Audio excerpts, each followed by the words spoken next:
God. Hold on. Fucking shit. See, this is why I need a a person to do this that's not me.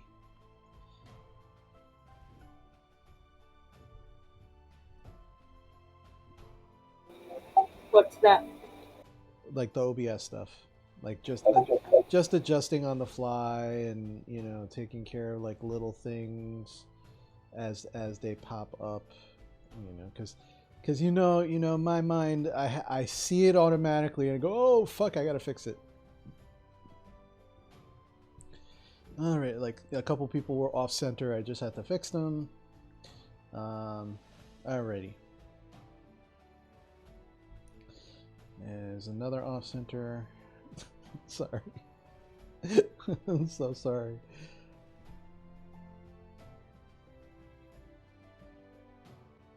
I'm gonna hurt you, Sarah. Because you were the off center person. No.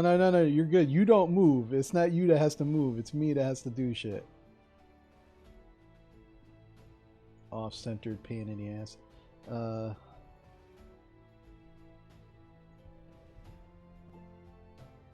All right. That's fixed.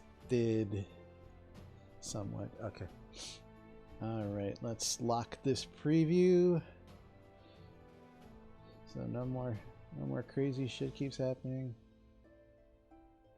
Alrighty then. So it's beer time. It's beer o'clock now. Also, showtime. Yeah. I turned on one light and it changed my skin color. Yeah, that's how that shit works.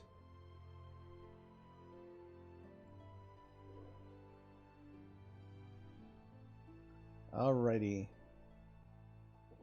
So, what do we got here? All right. God. It's okay. I usually punch my mic or headbutt my mic by accident. Yeah. It's just I should know better after podcasting for so long. Still do it. Alrighty. Now, with a thumbs up, is there everybody ready? No. Okay. So now we're just waiting on.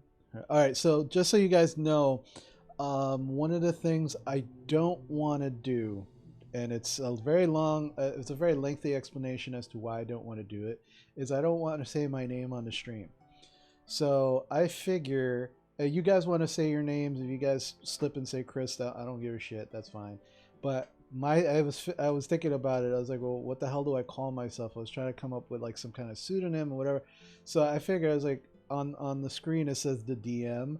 I figure that I just say some ridiculous two names or two things that start with D and M. So like I'm the Dookie Maker, also known as the DM, right? So and then every week that'll be something different. It'll be a different name. Dude Master. It could be the Dude Master. That could be one of them. But every week I think it'll be different. It won't be the same. It'll just be different. I'll just make shit up on the spot. Yes, Dude Master. Okay. Do we all have to call you by that? No, you don't. That's just me. I'm just, because everybody, your character name is on there. But if you call yourselves by your regular names, that's fine. I'm cool with that. I just don't want my name out there, at least immediately, for reasons. Some of you could probably guess why. He's gotta pick a nickname. No. I'm not picking a nickname. I'm gonna come up with a new one every week, and that's how it's gonna work. And she's gone. Master of Puppets. No, Pastor of Muppets. Sorry, I needed a light so I can actually see my die. Okay. That's Dastardly monk. don't come up with ones. Yeah, that's not for you to come up with. That's for me to come up with. That's okay. I appreciate the effort, though. It is absolutely appreciated. But like I said, I think it's just I think it's just like a fun little thing. That I'm just gonna do just because again when it's similar, and again you'll see next week, but it's similar to on the thing it says the DM. So just figures like, hey, I'm the Dookie Maker, also known as the Dungeon Master, the DM, or whatever. I'm trying to get through this beer and wait for Donna to finish.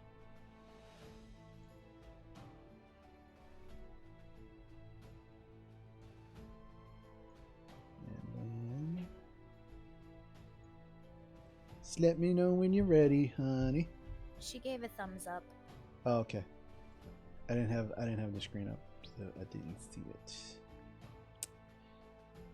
Alrighty then. Let's do this a thing, shall we? Yes, sir. Shall we begin? Okay. So, all right. So, last week. All right, making sure everybody's right. Okay. So last week, you guys were doing your investigation of the egg cradle. That one of the leaders of Zarzeth Kittrell, by the name of Druvis, asked you via the Fixer, a halfling that a number of you came to Zarzeth Kittrell to find and ask for assistance on various personal matters. Ask you to investigate missing eggs from their rookery. Last week you were in the rookery, you were conducting investigations, and in the midst of investigating and finding one of the egg cradles actually slightly moving when pushing it, you were attacked. After dispatching the people there that seemed to have snuck in while you guys were moving around from room to room, you dispatched them fairly quickly and found that there was some kind of underground tunnel system that was underneath the egg cradle, and that the actual heat coming up from that particular cradle was not from lava forming underneath the actual earth as in the other egg cradles, but what was happening was they had two braziers with some metal pipes that were actually heating it from underneath and also giving light to give the illusion of an active egg cradle, but they were actually using that egg cradle to come in and out of that specific location. And it's a good guess that the guys are probably taking the eggs. Upon going down the tunnel, Rowan was very aptly found the first trap that you guys ran into when a bear trap snapped onto her ankle, incapacitating her just slightly, not terribly, but just slightly. Then Leah was able to find a few more traps, including a pit trap. And then it turns out that the tunnel was not completely empty of people, and there were individuals there to what seemed to be to stop you from continuing your way through this underground secret tunnel. One of them actually activated yet another trap that kind of locked the trap door of the exit of this tunnel. Leah, being the brute force person individual that she seemed to be, tabaxi that she is, was able to break her way through the tunnel, releasing all of the actual stones. That was the trap that actually was made to fall onto the trap door to keep it from opening. You were able to, most of you at this point were able to exit. Galen, being the first person to exit, was able to actually find tracks that seemed to be leading towards the docks, which seemed to be some distance away. And as the rest of you are actually climbing up out of this secret tunnel, dead individuals in the tunnel. You actually did bring the 4 bodies from the ones in the actual chamber, and you just kind of dumped them down there. You also killed a number of other ones down there and left the bodies there. As you are escaping from this tunnel, Galen has run off ahead of you into the night. And that is where we're going to start. So what would you all like to do? I did tell them before I ran off where I was going.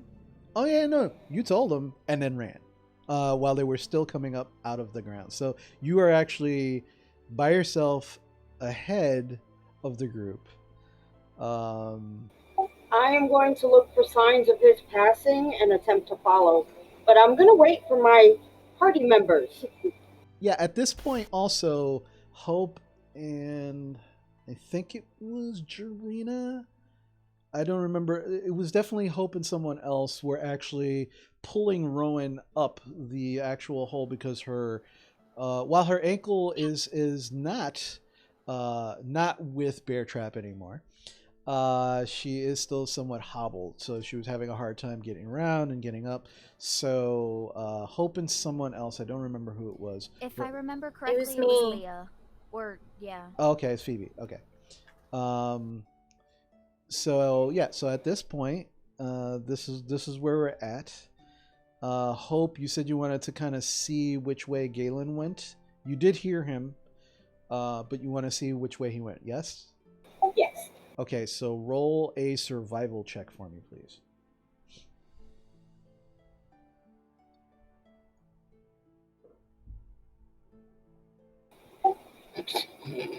Hold on. That doesn't sound good at all. I think at this point I'm like 80 feet away. 7.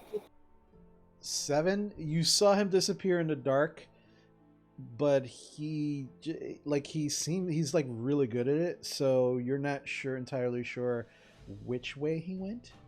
Okay. Anybody want to give me a hand looking for which way he went?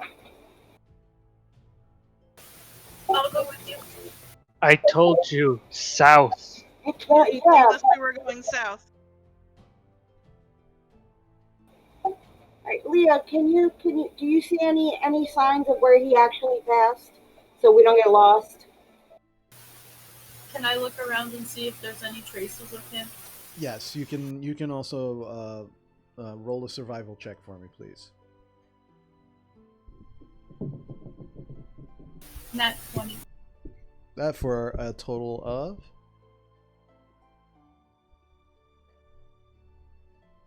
22.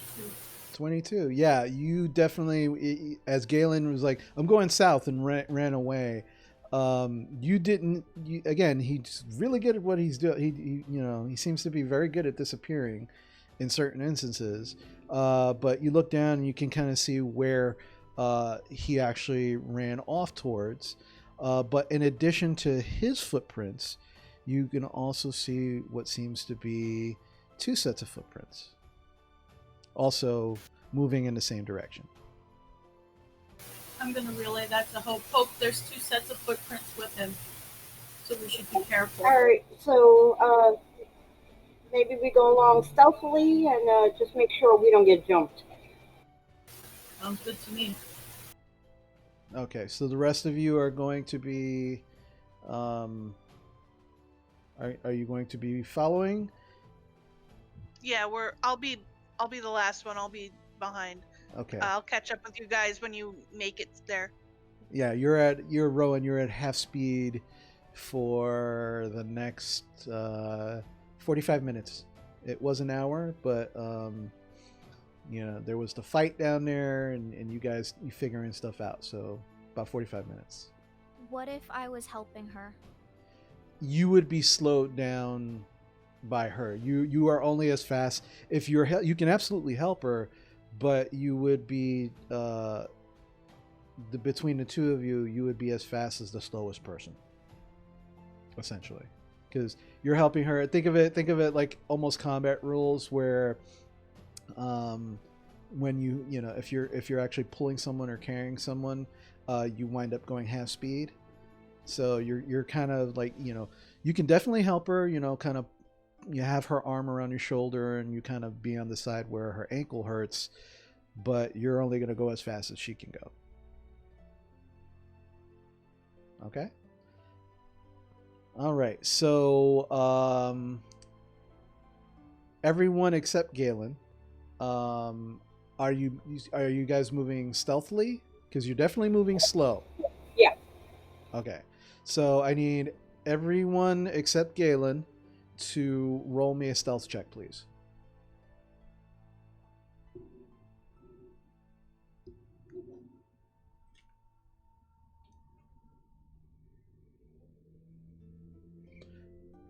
And I will go around getting your checks. All right. So Jarena.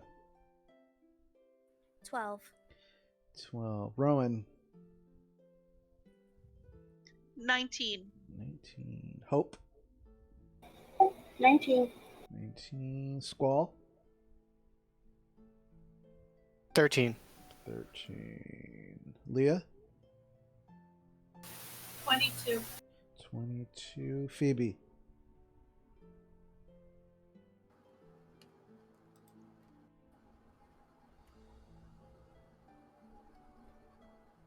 25.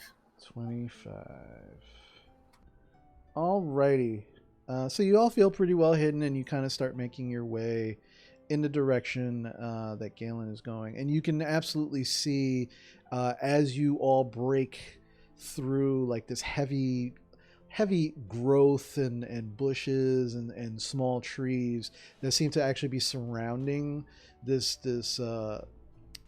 trap door, which is now busted and broken thanks to Leah. You can now see in the distance, you can see very, very faintly like the distant lights of the docks,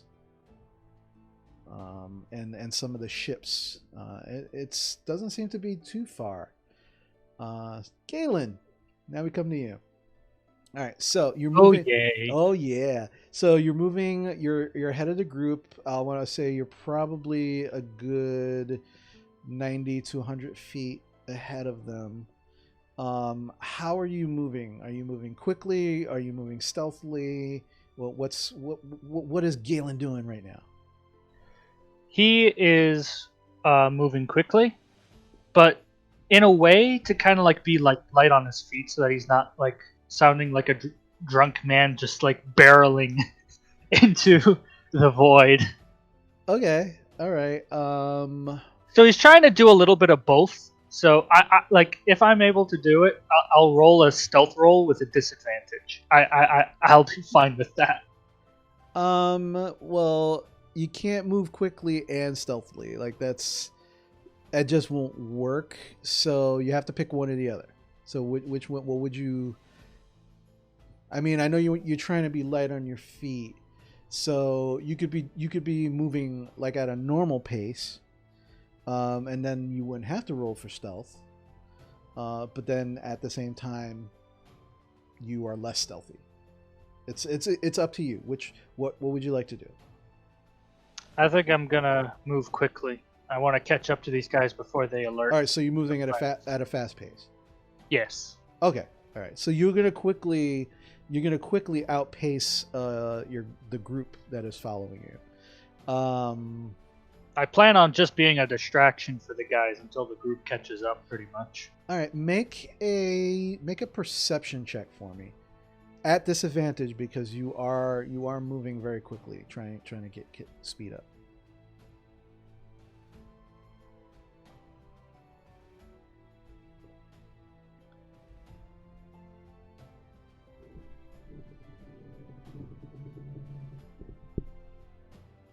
17. 17. Okay. At this point, you, as you're moving, you're trying to see if you can see anybody ahead of you. You still have watching for the tracks and the movement of the individual or individuals ahead of you, but you don't see anything yet. But very clearly, you are on the right track, and you are definitely moving towards the docks. Is there anything else you'd like to do? You're not there yet. You're about By how fast I'm moving, Mhm. in a way, like with how much time, do you think I'd like to see, or well, not see. I think Galen would be trying to figure out if he can reach them before they can reach to their ship or friends. You're not being able to see them. You're not entirely sure, like where they are, like how far ahead of them. How far ahead of you that they are. You're not entirely sure. So you can definitely keep moving at this quick pace, or you can slow down and wait for your companions to catch up. It's completely up to you. What would you like to do? I think I'll keep going, but if I make it to the docks, and I still don't see any of those assassins or egg thieves on my way to the docks, then I'll stop. Okay. All right. So that's what you're doing. So the rest of you, as you're moving forward, with your stealth checks, you guys feel like you're pretty stealthy. That keeping, and it's actually pretty easy for Jarena and Rowan, as Rowan is kind of slowly kind of limping along due to her injury, and Jarena's helping her. But you guys are narrowly making a sound. Moving through, and you're actually at this point you can see that there is some slightly heavy grass, about ankle height. And what's really interesting is that you can start to hear, actually everybody except Galen, make a perception check.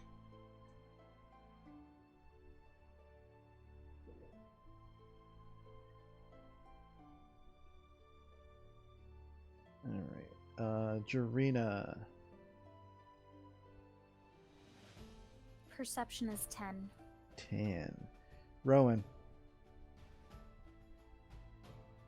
22. 22. Hope. 8. 8. Squall. 18. 18. Leah. 12. 12. And Phoebe. 17. 17. All right. So Rowan, Squall, and Phoebe, ever so faintly in the distance, you can actually hear what sounds like a bell ringing, like ding ding ding ding ding ding, and some kind of like loud voices in the wind. And again, you can't make out exactly what the words. You're pretty far, but the words, it sounds like someone's calling out. And that's pretty much what you can hear in the distance.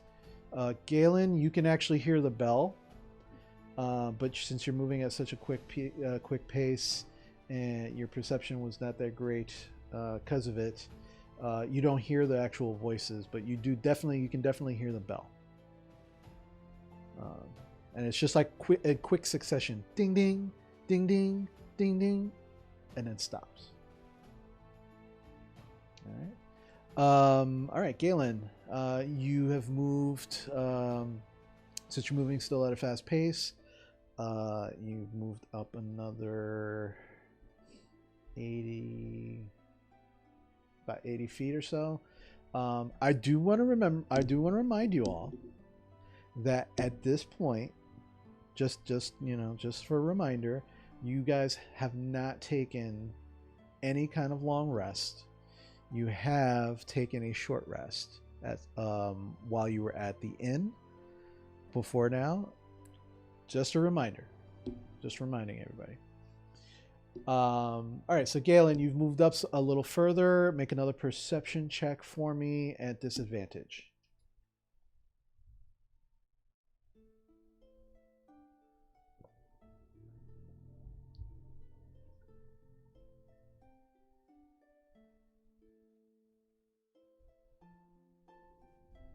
Slightly better, 18. 18. Okay, you don't see anybody ahead of you um, in the range of your very impressive dark vision range, but you can definitely see some lights, what maybe possibly like lantern lights, it getting a little bit brighter as you are approaching the docks. You are still maybe, wow, you're still maybe a good 1,000 feet before you actually, 800 to 1,000 feet before you actually get to the docks. It's not like you're not close to the docks. You are pretty far. All right. So how do you want to continue? You want to still continue at a fast pace? With my roll, can I still see that there are still tracks going towards the docks? Yeah. Every now and then you're stopping, kind of like to see, to see where the depressions in the grass are, and with that perception check, yeah, you can absolutely see that you are still moving in the correct direction. Like you are not off of the path that you need to be on. I'd like to do an insight check on the bell. It is a bell. No, what I mean is that could the people have already made it and have rung the bell?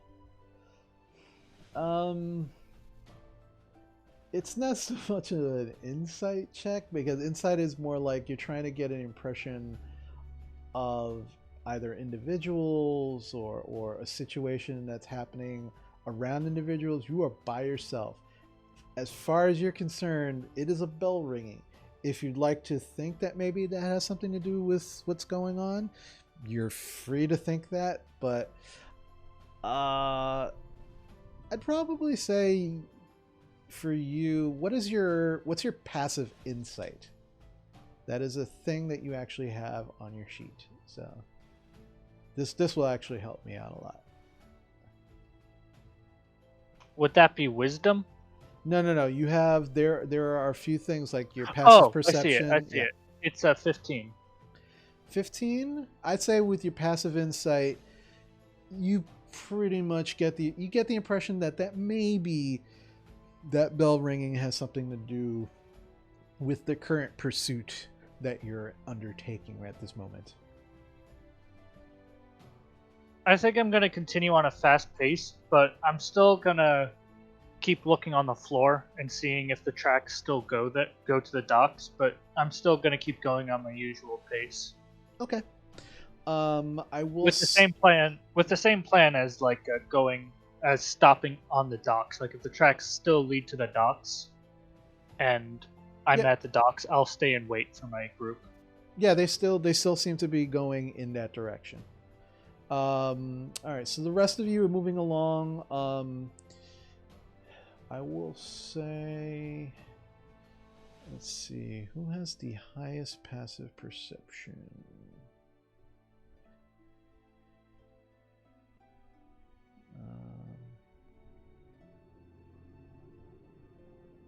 I will probably say Rowan and probably.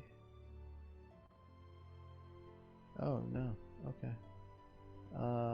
Yeah, I would say Rowan. Rowan, as you guys are moving forward and you're still trying to uh, find, uh, basically pursue what's happening, just you can just barely see what looks like a shadow, like the outline of a shadow, way ahead of you guys. Um, but if you had to guess, you'd probably say that was Galen, because he seems to be moving pretty fast. But you can just see, like, I mean, he is definitely outside of your dark vision, but there's enough starlight and moonlight, being lit that with your passive perception, you could just barely, kind of like just barely see. You wouldn't even notice him. To anybody else, it would seem like just a shadow that's moving with the light, but you can just barely see every now and then, like, kind of bends down and then gets up and then keeps moving. Bends down, looks down, keeps moving. So, but the rest of you are moving ahead, moving along. It is a pretty far jaunt to the docks. So about a good 45 minutes of you all making your way towards the docks. Galen, obviously, you get there first. Galen, make a perception check for me, please. Advantage or regular or disadvantage? No, just regular.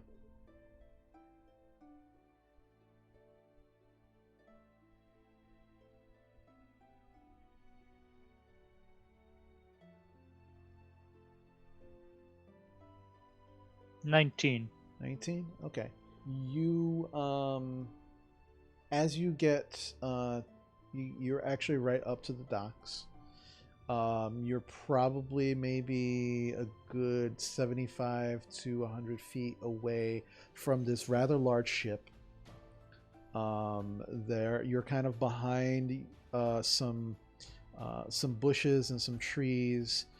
They're not many around the docks, but there are some. You can see they're doing since Arseth Kittrell is consistently growing and trying to upgrade their docks and all of that. You can see there's a lot of like cut lumber and things that are trying to make more room for basically to make more docks, to extend the docks out. Where you are, you have just broken through some of the trees in what looks like almost like a somewhat worn down path, like it's a very rough path. And as you're kind of kneeling there, you can see what looks like the outline of a number of individuals. You can't make out exactly how many, but there's a number of individuals kind of moving around on the ship. There's a few lanterns lit, but not bright enough. That you can actually make any details out. It's about another 15 minutes or so, until 15 or 20 minutes before the rest of your party comes up behind you from behind. In the meantime, I'd like to stealth. Like, I'd like to get close to like one of the ships, or just find a place to just hide. Okay. Yeah. Roll a stealth check for me. Jarina? Because I'm helping Rowan and she's at half speed for the 45 minutes, how far behind are we? You were about 20 minutes behind him. And at this point, Rowan, your ankle is actually feeling healed up enough that that you no longer, you can actually move at regular speed on your own accord. Must be the moonlight. My roll was 23. 23. Okay, great. All right, yeah, you feel pretty well hidden. So the rest of you, as you make your way up to right around where Galen is, you don't actually see Galen. You're actually at the same kind of like open break of these bushes and trees, where you can actually see this large ship, maybe 75 to 100 feet away from where you're at. Hope, I want you to make a perception check for me, please.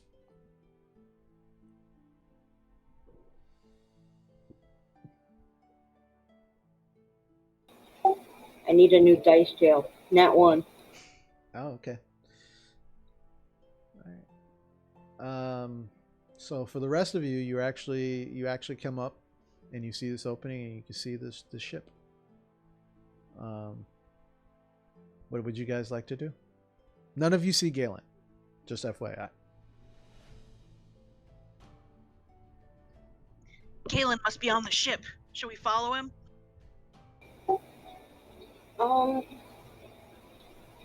Let's make sure there aren't any guards by the ship or anything before we go up.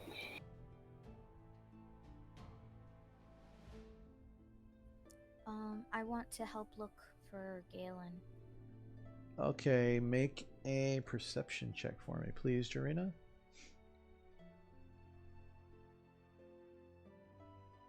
17. 17. You don't see Galen anywhere. You do see a number of individuals on the ship ahead of you. They definitely do seem to be moving around a lot. But again, you can't. It's dark enough where you can't actually see how many of them there are or make out any details. But you can definitely see that there is movement on the ship. Anything else that you guys would like to do? Honey, they had a power outage. Everything is frozen. Oh no. All right. That we'll just Let's take a break. yeah, we'll I take said- Okay, DM. We'll take I a break. said. Jeez. Yeah, All it must right. be that storm that's coming. Yeah, because I did see some. A lot of lightning over here too. It Yeah. could explain all the weird shit happening with our tech. Alrighty. All right. So we'll wait for them to come back. We'll take a quick break, and hopefully we'll get people That back. word from our sponsors. Yeah, a sponsor break. Right. Quick, someone grab a Slim Jim. I don't. Yeah. It's pouring now. It's pouring. All right. All right. So yeah, take a break. We'll see if everybody gets back, and we'll go from there.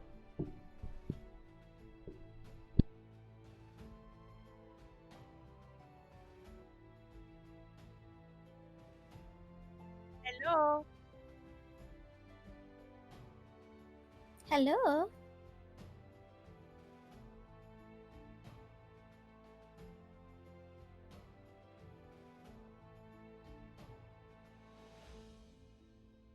Can you hear us? Yes, I can. Okay. We just went on a short intermission to allow you guys to come back in at your leisure.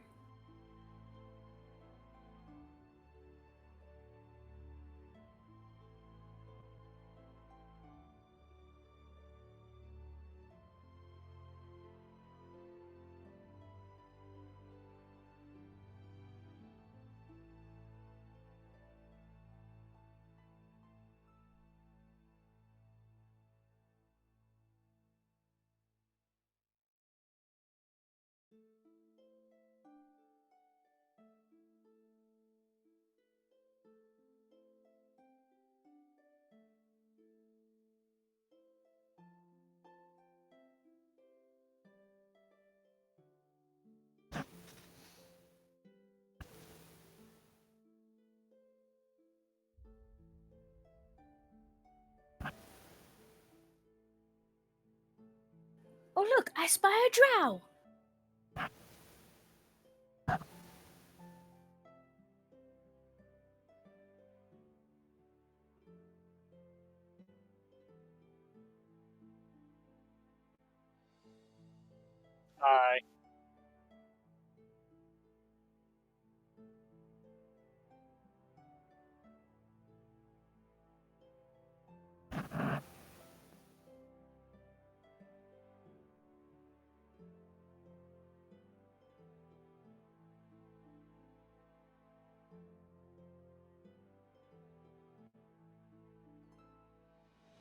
gonna get something to drink. That's okay, because we went on a brief break.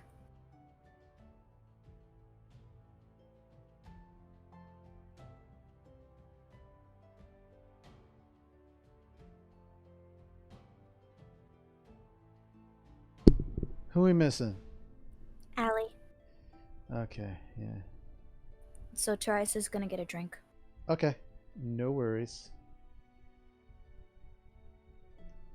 My skin still looks blue. It's the light from the computer. I can't do anything about it. Yep. We know. I So can't your hear skin was you. supposed to be red. Yeah, no shit. I'm blue and now ba dee da ba die and now ba dee da ba die and now ba dee da ba die.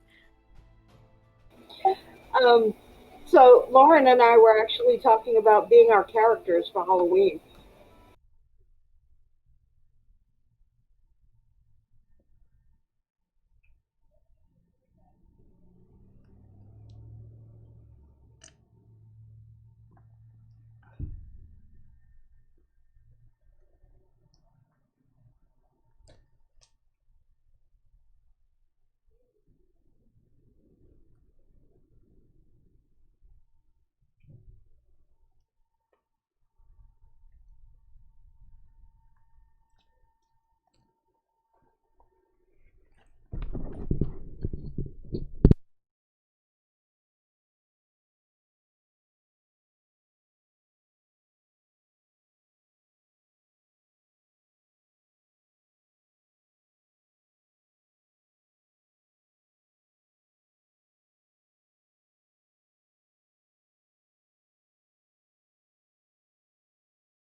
Yes.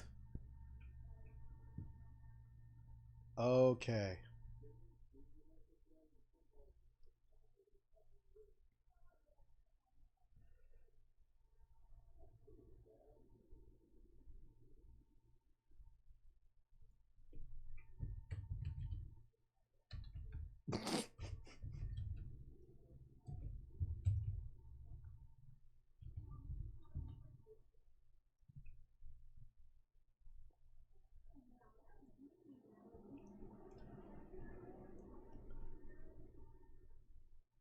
Oh wow. Allie, look, it's everything is so much better for you now.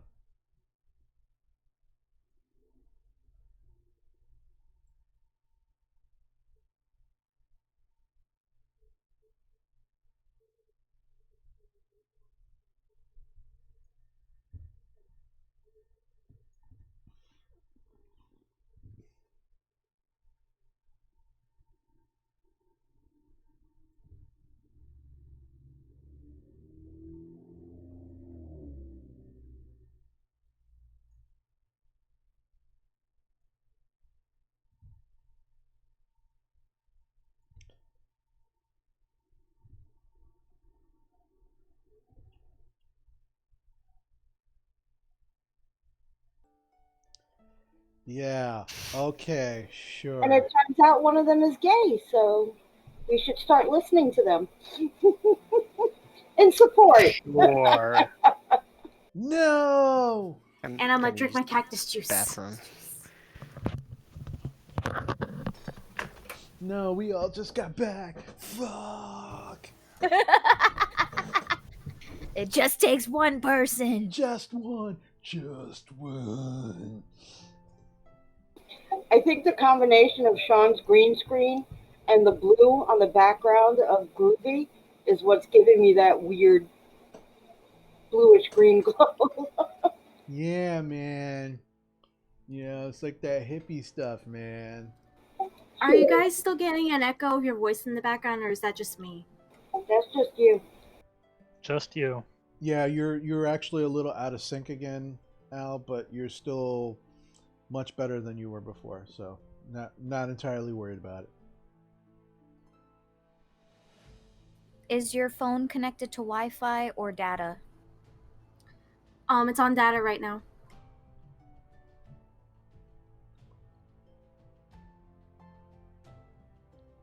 Don't worry, we'll figure your stuff out, Al, and we'll fix you up later this week. It's fine.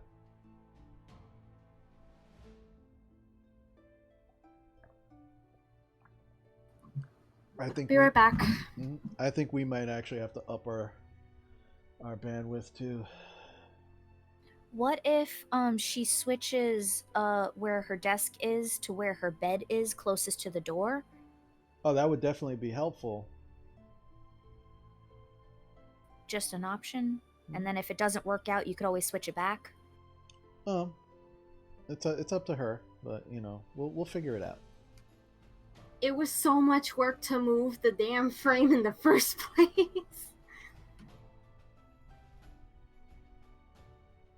Just ideas and suggestions. You don't gotta do it. I know. Look at the nails. Very pretty. Scary. It was supposed to have like an aqua shimmer to it, but it didn't come out that way. It just came They're out shiny. dark blue. And we gotta get Lauren a badass mic now.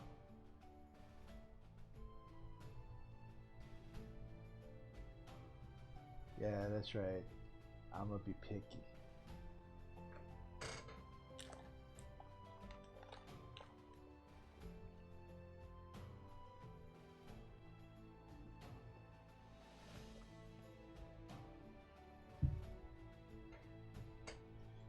Okay.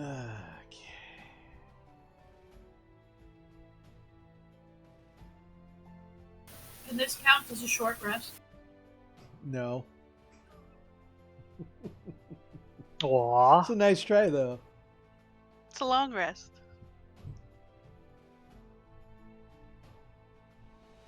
All our hit points are back. Yay. You guys get to 59 minutes and then you guys get attacked, and your short rest goes nowhere.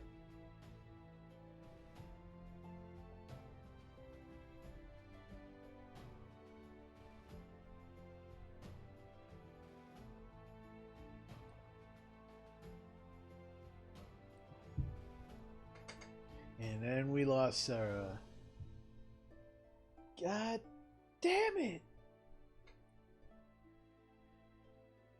And then there were 6. Yeah.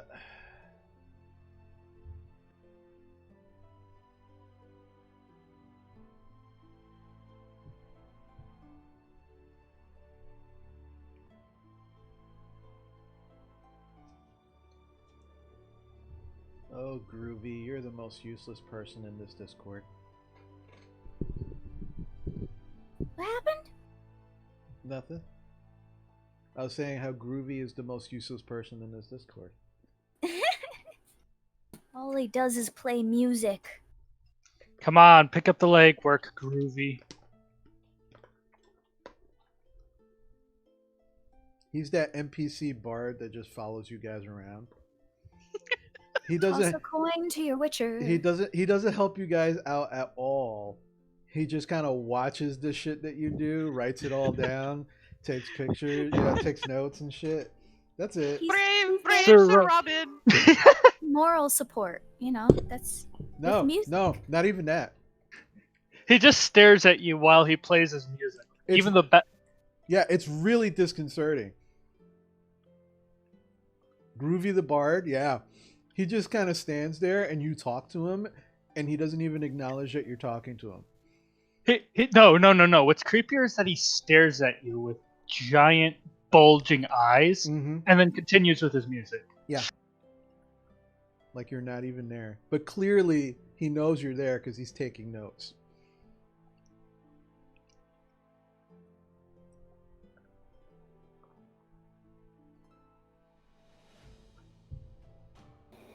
I'm just looking at some Halloween decor.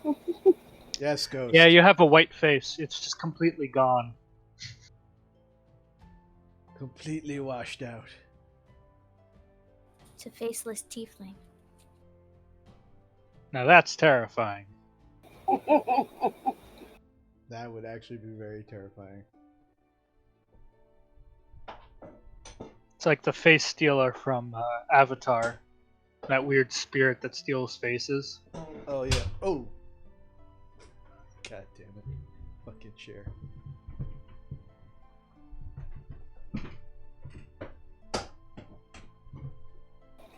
Are you okay? Or No, I'm not. Fucking chair.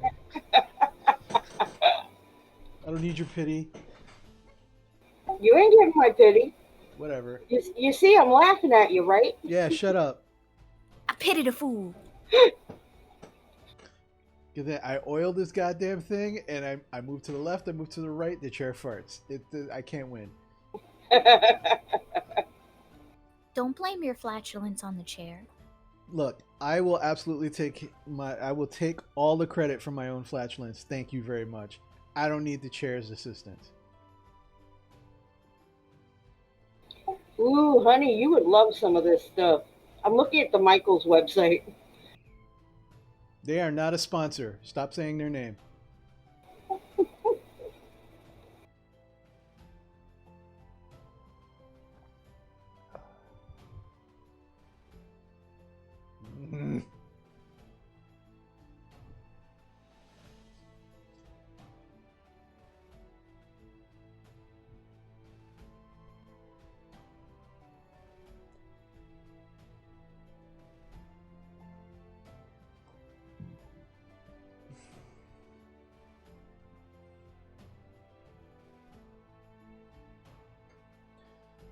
Oh, it's gonna be one of those sessions.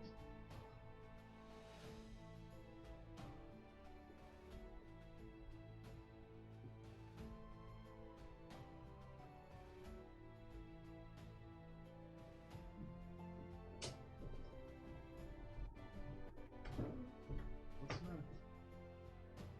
No. What's the matter? Do you restart your computer or something? No, I just shot the camera because I need I need you to turn the camera back on, otherwise everything I'm doing doesn't work.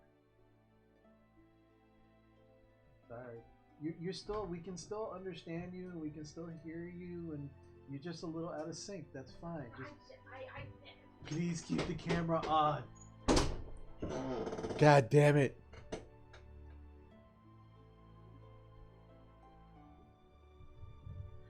Nobody appreciates what I'm trying to do here, especially not my children. What'd you say? See? Exactly my point. I just wanted you to repeat. Am I too low?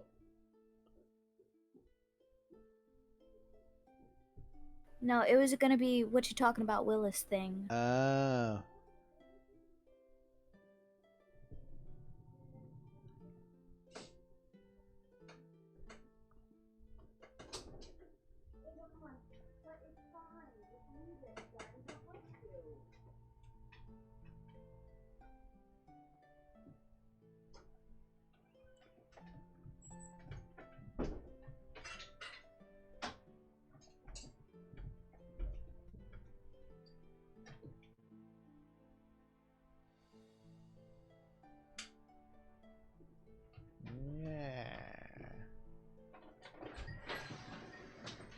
He said that we can start without him. He'll be right there.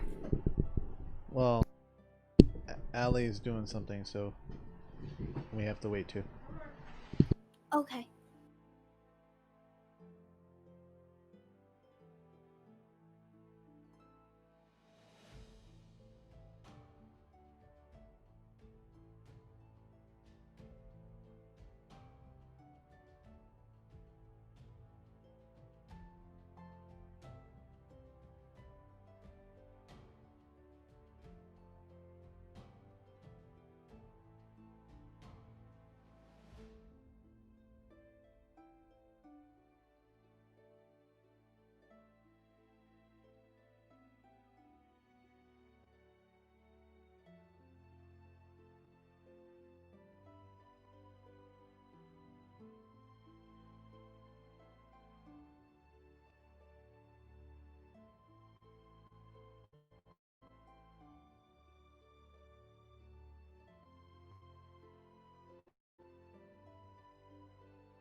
This is the Dookie Master coming at you live from D&D Beyond.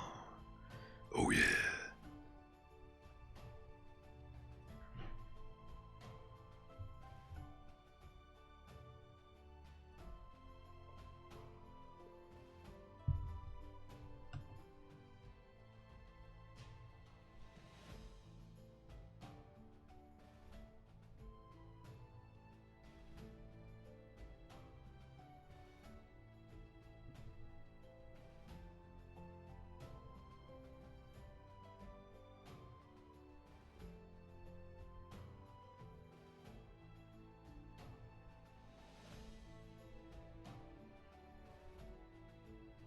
Meanwhile, at the Hall of Justice.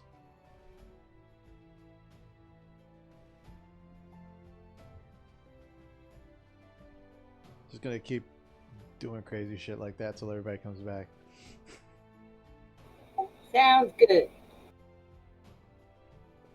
After his very emotional inauguration, Droop went on the most epic mission. Not that you know of.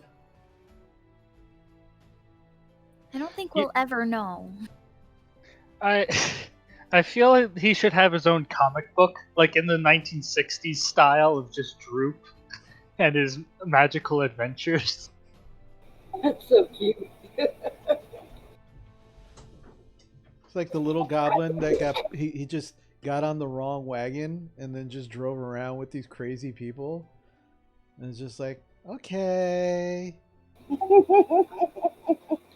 That's fine. No, did we just pick him up from like a cafeteria or something? No, you guys found him in a dungeon crawl, man. Yeah, He is like in a cafeteria of a dungeon. All right, we got an alley back.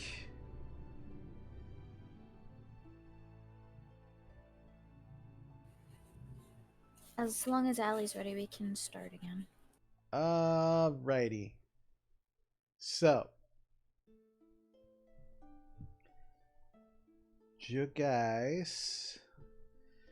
All right. So, you guys were number of feet from the docks. You can see a ship. There's lots of activity going on in the ship. Can't make out the too many details because it's dark. You are all there. None of you see Galen. Galen, you clearly see the rest of your group, but they don't seem to be focused on you. They seem to be all staring at the ship. They don't seem to notice you. It's almost as if you're stealthy. Hey, Hope. Is that the pirate ship you came in on? Yes, it is. Do I hear this and conversation? No. I would just. Well, okay. I had you roll a perception check to see if you could see that. You rolled a 1. You have no idea. Seriously? Yeah. I thought that perception check was for something else. All right. Yep. That's what the perception check was for. Okay. I'm not quite sure. It's kind of dark, even though I can see in the dark.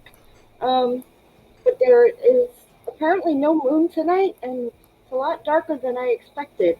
I guess we'll just have to see.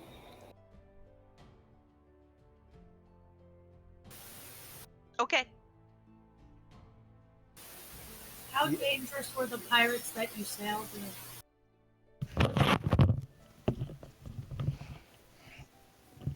Hello, Sean. Yeah, were they Who's the goofy Sean you pirates speak or of? killer pirates? I sailed with some goofy people. They were really bad.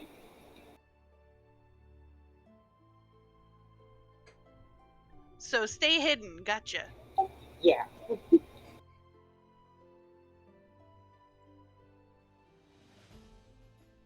So, what do you guys Are want we to do? ready? I'm gonna swim towards the ship, but stealthily swim. Well, you don't have to swim towards the ship. Like, the ship is docked. Like, it is along the shore. There is a gangplank down onto the shore.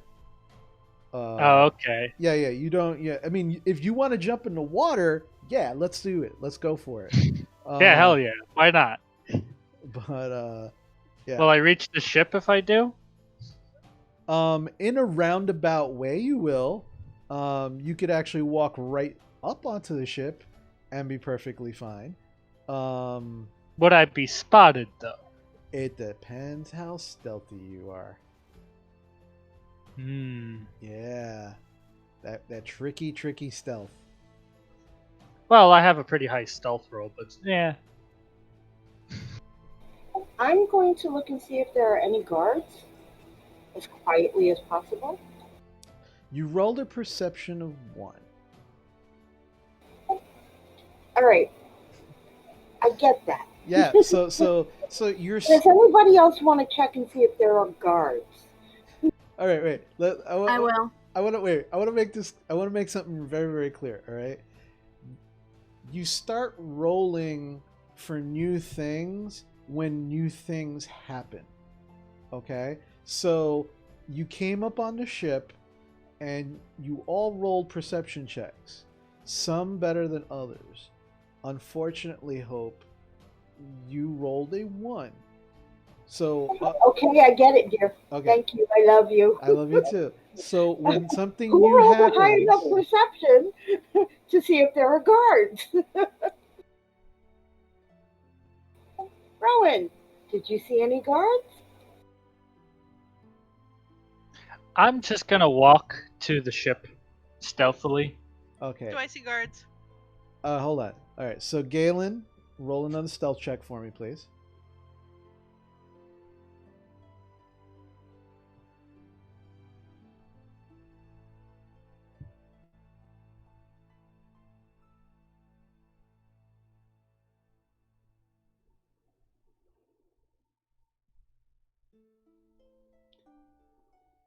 math.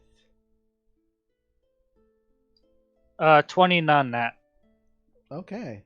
All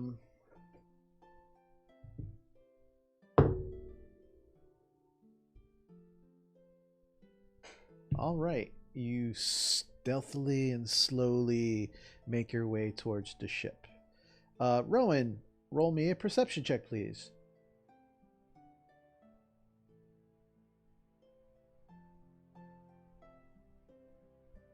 17. 17. You don't see any guards per se, but what you do see some movement on the ship from some individuals. You can't make out any details. You can't make out numbers. You can just every now and then you can see kind of like a movement of definitely of an individual or more than one individual. You're not entirely sure. You're too far from the ship to get any kind of details. If you want to get more details, you'd have to get a little bit closer.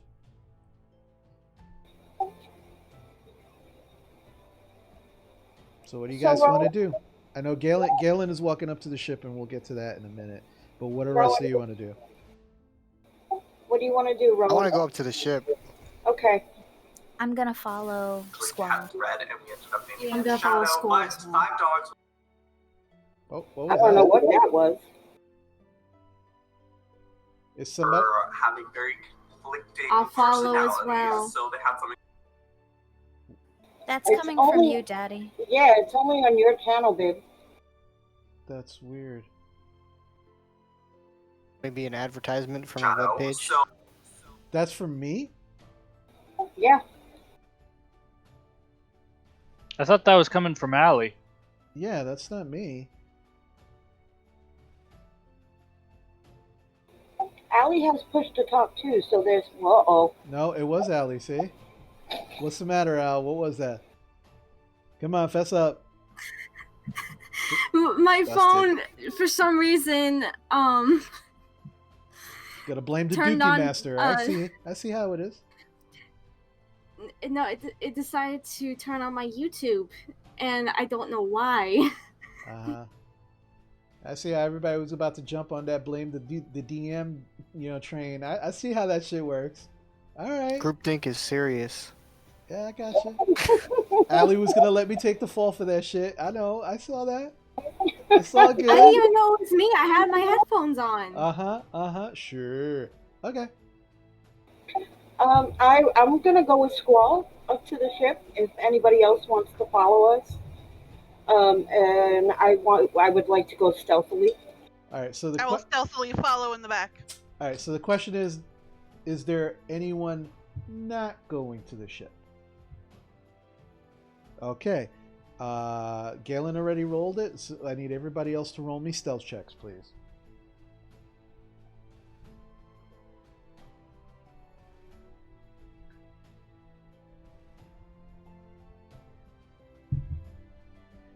Boy, I'm a really shitty ranger. Well, we'll get to that. All right, Jarena. 15. 15. Rowan. 6. 6. Hope. 9. 9. Squall. 12. 12. Leah. 15.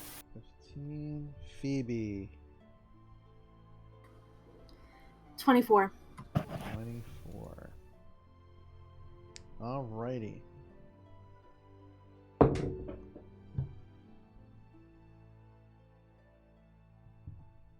Alright, so Galen, you're the first one to the ship. As you get up to the ship, where exactly are you coming to the ship? So the way you're actually coming at the ship is lengthwise. It's facing inland, like towards the city. There is a gangplank. How are you actually approaching the ship? Which way are you coming? To the front of the ship, the back of the ship, the middle? Like what's your game plan here? What's As I'm approaching, what does the ship actually look like? well, you can only see in your dark vision. You can only see in grays, blacks and grays. So you're not entirely sure. I mean, it's definitely a pretty big ship. It's you can hear the creaking of walking and movement on the top deck of the ship as you're approaching it and moving towards and actually like right next to the ship. You can hear muttered voices as if people are talking under their breath. um, but Are there windows or like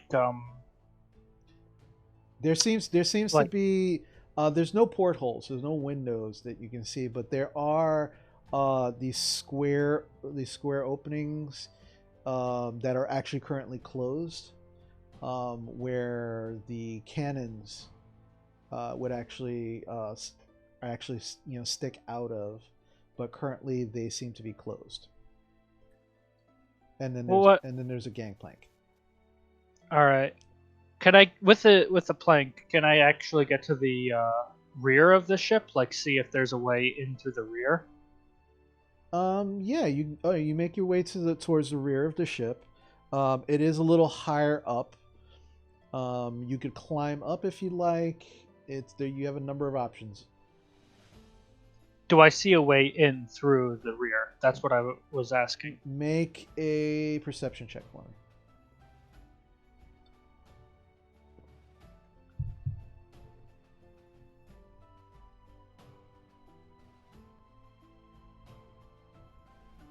$19.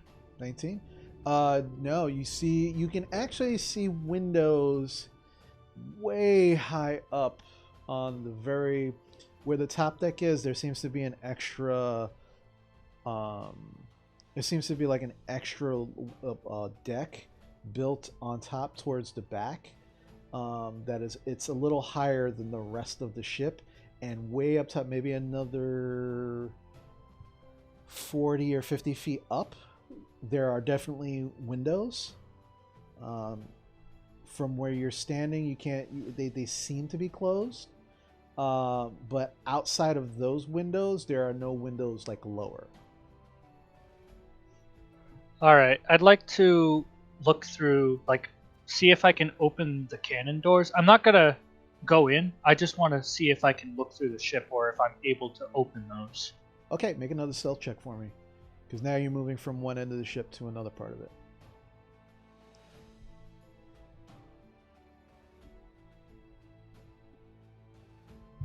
$19. 19. Actually, wait. I did the math wrong. That's for perception. Hold on. No, 21. Sorry. Okay. All right. So you slowly and quietly, and the rest of you have no idea that this is happening. You don't see him at all. Galen, you start making your way towards the to these square openings that seem to be closed. There's two of them. You get to the first one, and you try to pull it open. And as you go to try, it seems to be locked. Just by... This is very slim, but just by doing that, do I know what type of lock or something? You would need to investigate. Then I will investigate. All right, make an investigation check for me.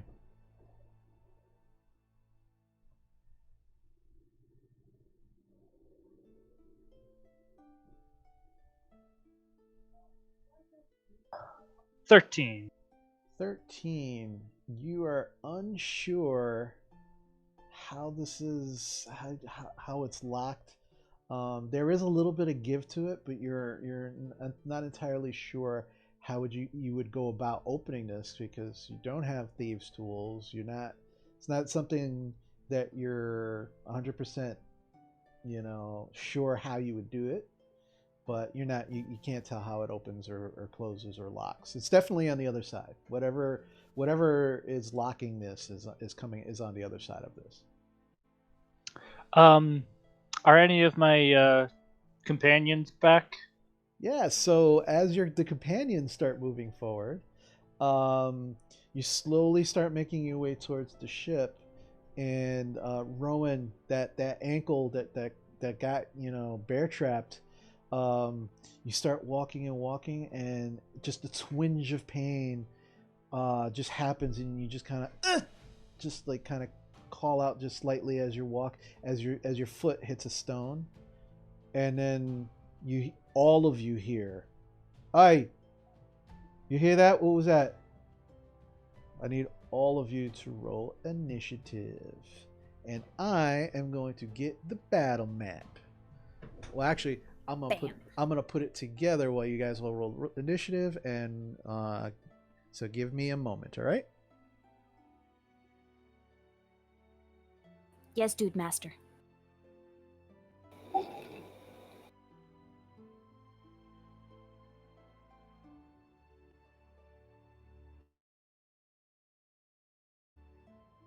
That's not me messing with you. It's just I think Dude Master is like the coolest name. I kind of do too. I mean, he dudism. He's Dude Master. Yeah. Just makes sense. I'll be right back.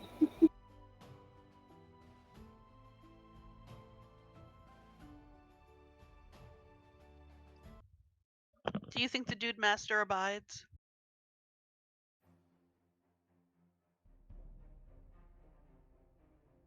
I think I just gotta keep saying it, and then it'll like rub off on him. I don't think it's working.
Lauren, we gotta get you a booster seat, or we gotta lower the camera a little bit. We only see your head in the video. I'm gonna adjust it. Just not now. It's on a clamp.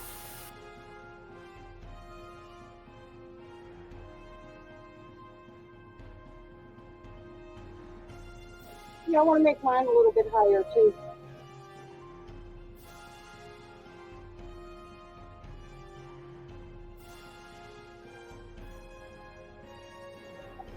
Yeah.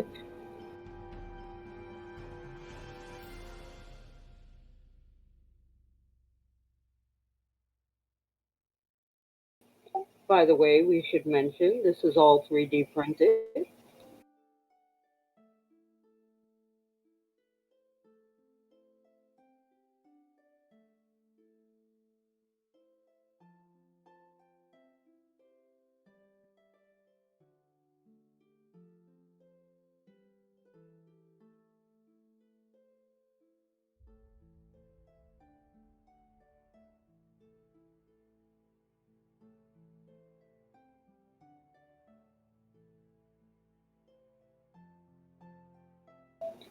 That's weird. It doesn't show the server boost on my screen.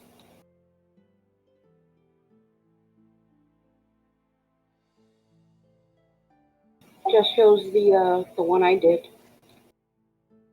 Oh, maybe it shows on Chris.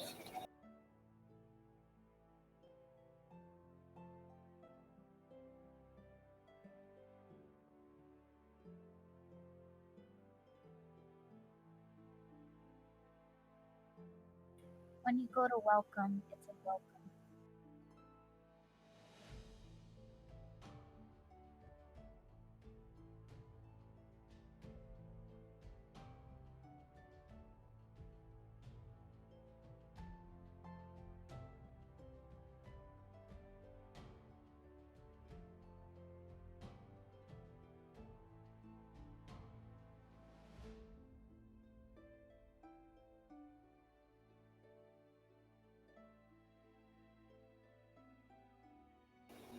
Thank you, Lola 13.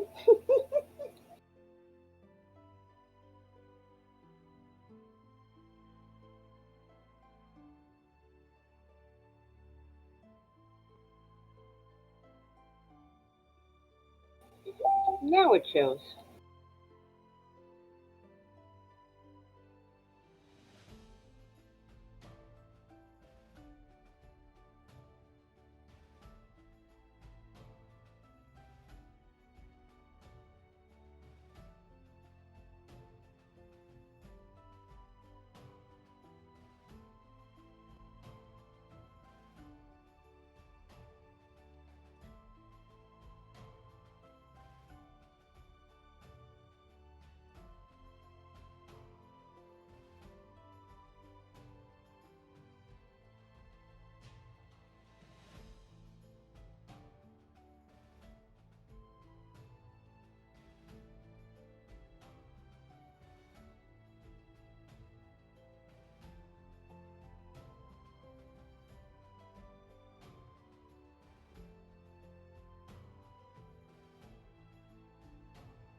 Dragon Scale Cup. That's really cool. Peter bought it for me.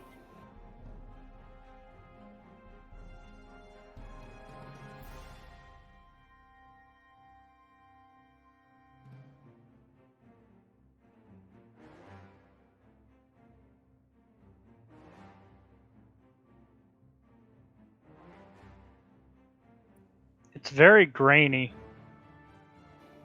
Who? The table. Oh, the battle map? Yeah.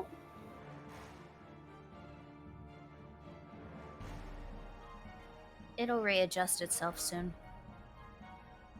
It's also taking in the changes of angle and light.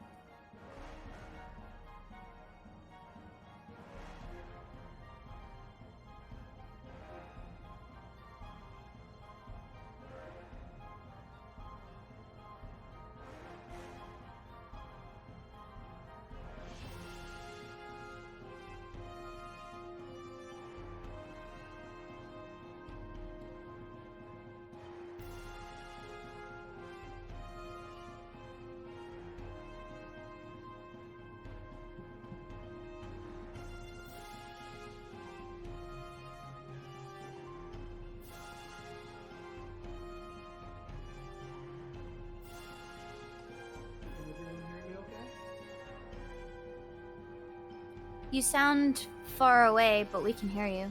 Okay, yeah. There's reasons, but as long as you can hear me, that's what's important. All right, so here's the ship. You guys came out of this area, started walking towards the ship. This is Galen right here. I don't have a gangplank, but there's one right here. Rowan is Jarena back here. Rest of your group is over here. You want some popsicle sticks for the gangplank? Sure. Dad, you may have to keep pointing at where we are because the video is a little grainy.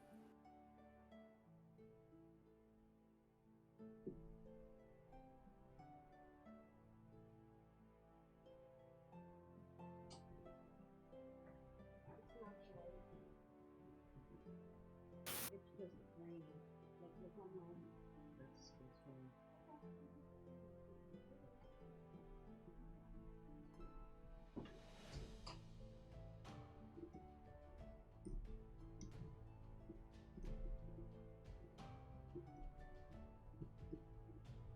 Did it get a little better?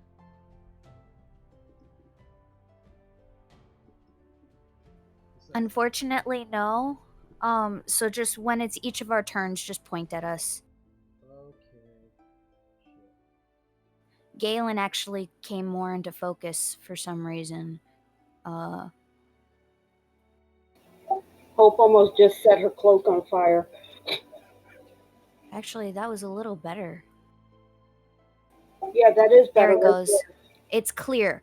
I could see clearly now. The video is clear. Done. I messed that up, but it's whatever. I tried. Yeah, that's much, much better. Don't do anything. Well, I have to keep putting my hand in front of it to move you guys.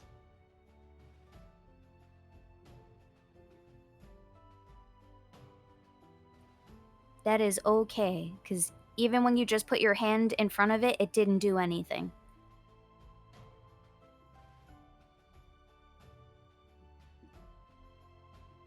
Alrighty. Perfect. So that's stuff that just happened. Alrighty. My question.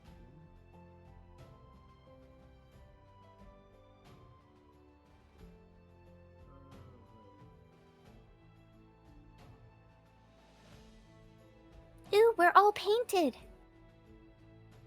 Not completely, but getting there.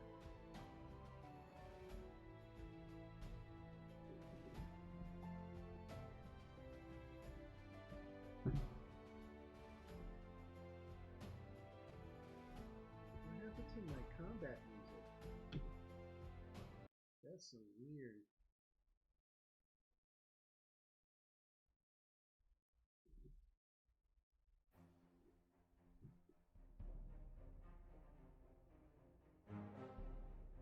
Brace yourselves, everyone. We're about to get fucked. Alrighty. It's now combat time. As we go into the encounters. Egg Thieves Part 2. The boat fight. Alright, so. Dave, we can barely hear you, or I can't. Hold on. I have you at 100.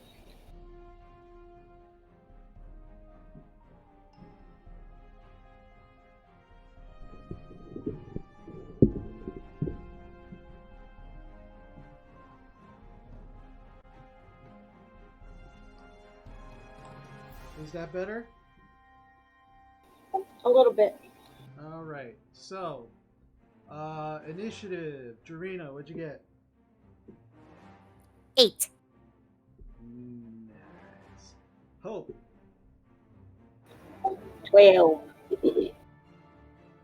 Galen. 23. Leah. 11. Squall. 15. Rowan. 13. Phoebe. 19.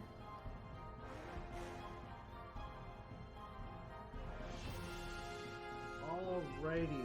So, first in the order is Galen. That's you. What would you like to do? I'd like to hide under the ramp and hold my action to surprise attack the last person that comes down the ramp. Okay, that'll work. So roll a stealth check for me.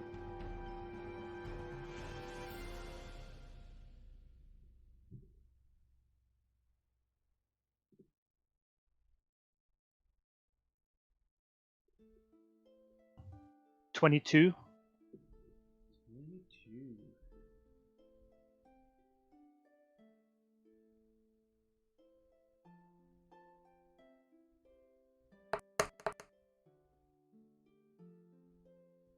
Alrighty, so move under there and you hide. Alright, you are what you feel hidden.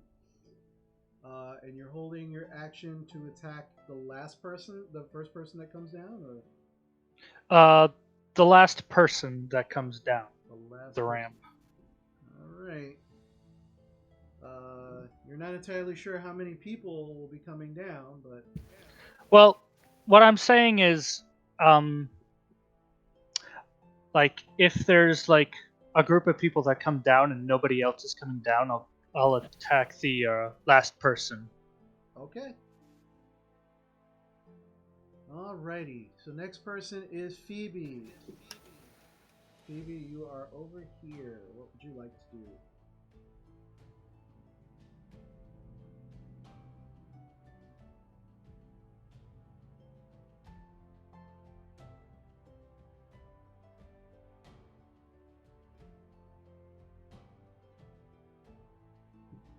Phoebe.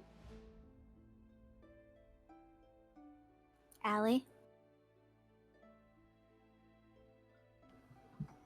Sorry, I was waiting for my turn and I drifted. No worries.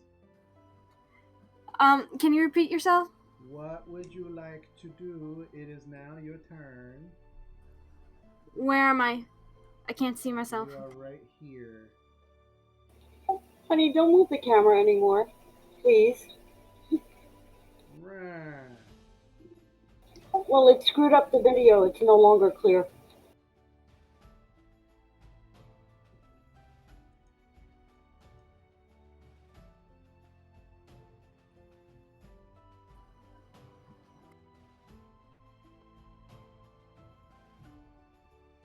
What would you like to do, Phoebe? I'm going to move my max speed, which is 30, Um.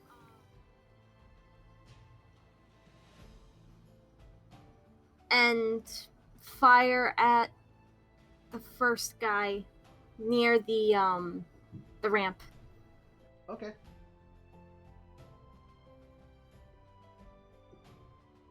Alrighty, that's 30 feet. And you're going to take a shot. Go for it. Nat 20. Nice. Alrighty. Roll for damage.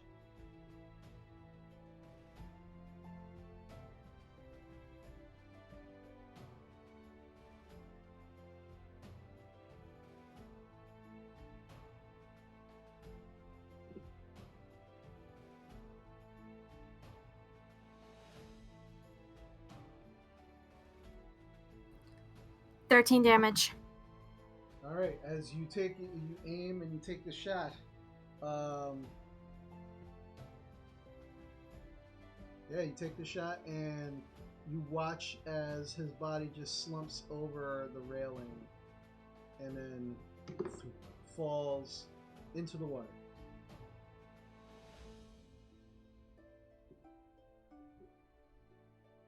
That was a good first roll. Thank you. Alrighty. That was your action and your movement. Okay. Alright, next up is Squall.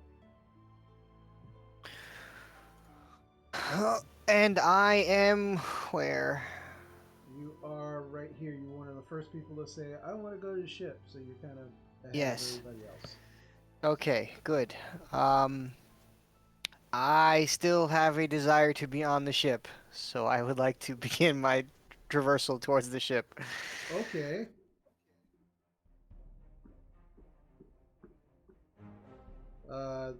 Your full movement gets you right at the bottom of the gangplank. You can dash to make it all the way up. Yeah, let's dash to get me right on the first square on the ship. Okay. Right there. Alrighty. I feel good there. Okay. And that's my turn. Feeling good. Alright.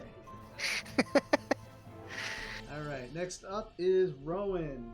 Rowan, you are in the back, behind Jarena. What would you like to do? We haven't even confirmed that this is the ship. We're starting to kill people already? I decide to approach the ship and try to find the name of it. Okay. Where would you like to go?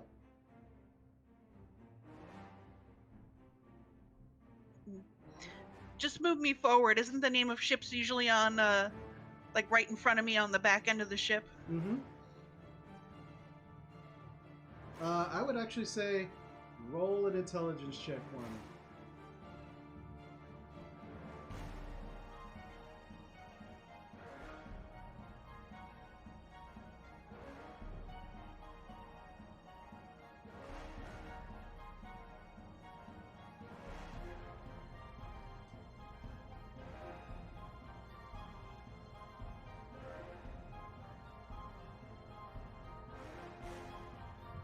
Six. Maybe it's in the front, maybe it's in the back. You don't know a lot about ships. You haven't read enough books about ships yet. So where would you like to go? You still want to go towards the back, or? Okay. Yeah, just send me forward a bit.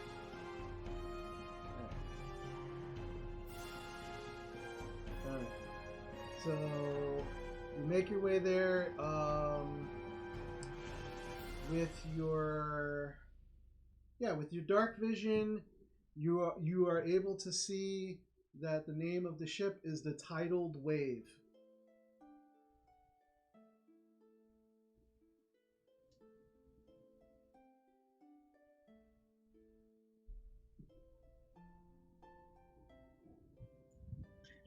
I whisper to Hope, is this the ship you were on? I couldn't tell you Tidal unless wave. I actually got on the ship and saw the sailors. You don't remember the name of the ship you rode on? Nope. Alrighty then. I kind of got on here quickly. I didn't think to look for the name. Right. Okay. So you were a stowaway. No, I wasn't a stowaway. It was just a right. matter of 6 seconds each turn. 6 seconds each turn. No conversation. What else would you like to do, Harry. Ronnie?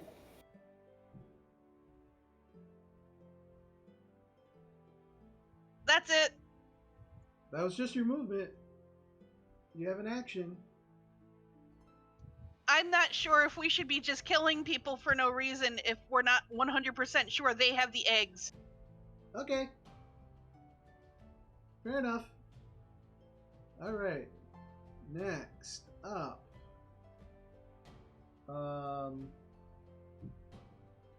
Coming through this door.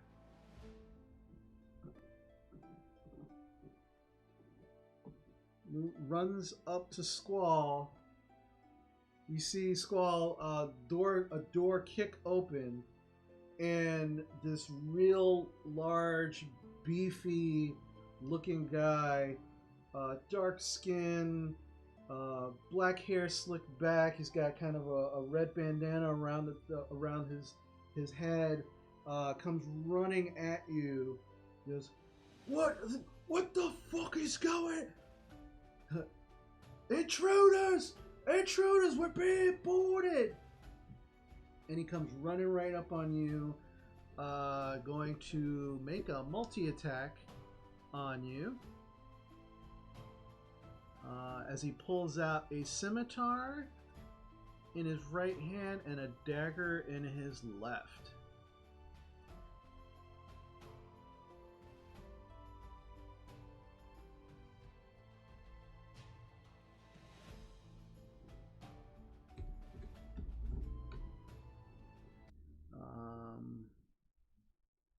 And for his first roll, I don't know what's going on with Groovy. Groovy doesn't like that I talk shit about him. He's playing the wrong music on purpose. He has a vendetta against God. Apparently. So his first attack is going to be against Squall. It's going to be a 24 to hit. Yes. And so he slashes you with the first one for 8 slashing damage. Okay. Second attack with a scimitar is going to be a 19 to hit. Yeah. And he hits you for 5 slashing damage. Okay. And then slashes at you with the dagger for another 24 to hit. Mm-hmm. And he hits you for, with the dagger, 7 slashing damage. I'm unconscious.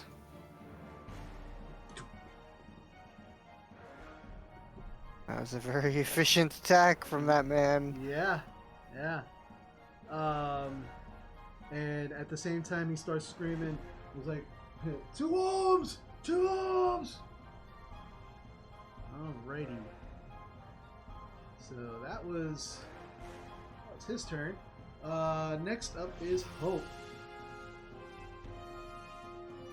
Okay, hang on a minute. Let me pull up the bigger picture. I'm in my notes.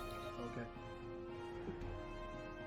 So you just saw... Point to where I'm at? Right, so you are right there. Okay, bring me a little bit closer to the gangplank. Maybe I can get the guy. I'm gonna take a shot at the guy to Squall's left, the one closest to the rail. This one? Yeah. Okay. Go for it.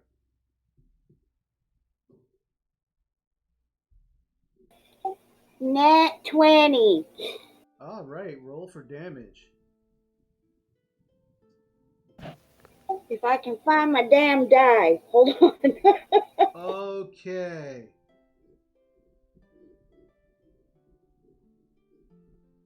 Now for the crit, you just want me to add after the fact, right? Well, no, you double your dice.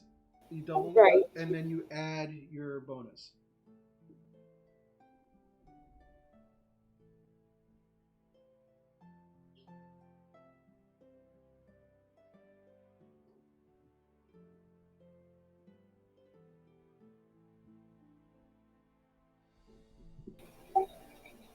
$15. 15. You watch as he crumples to the ground, and you don't see him anymore. Do I have any movement left? Nope, that was your full movement. 30 feet, right? Yeah. Okay. Alrighty, so another successful attack. Right. Anything else would you like to do? That was your movement. That was your action. I don't have any bonus actions left. Okay. So next up is Leah. Leah, you are right here. I'd like to move a little closer to the ship within throwing range of my daggers. Okay.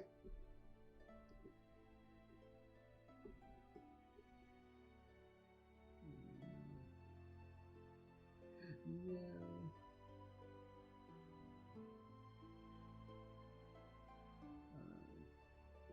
Alright, so 25 feet will get you on the gangplank.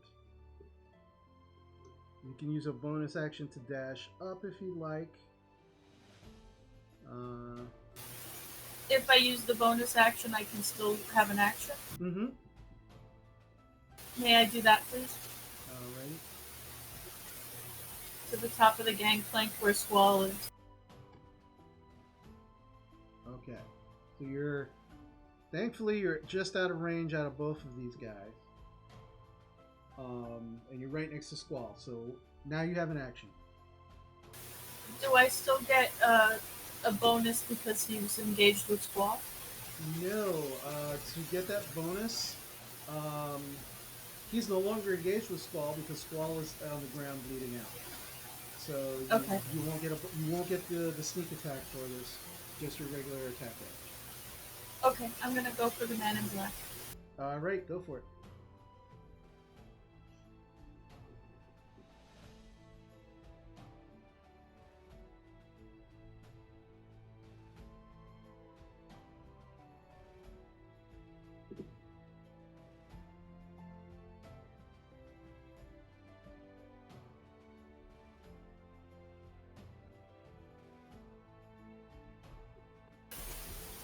Total.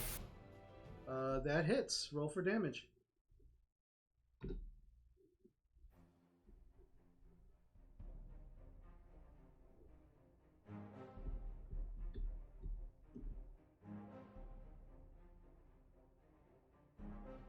Seven total damage.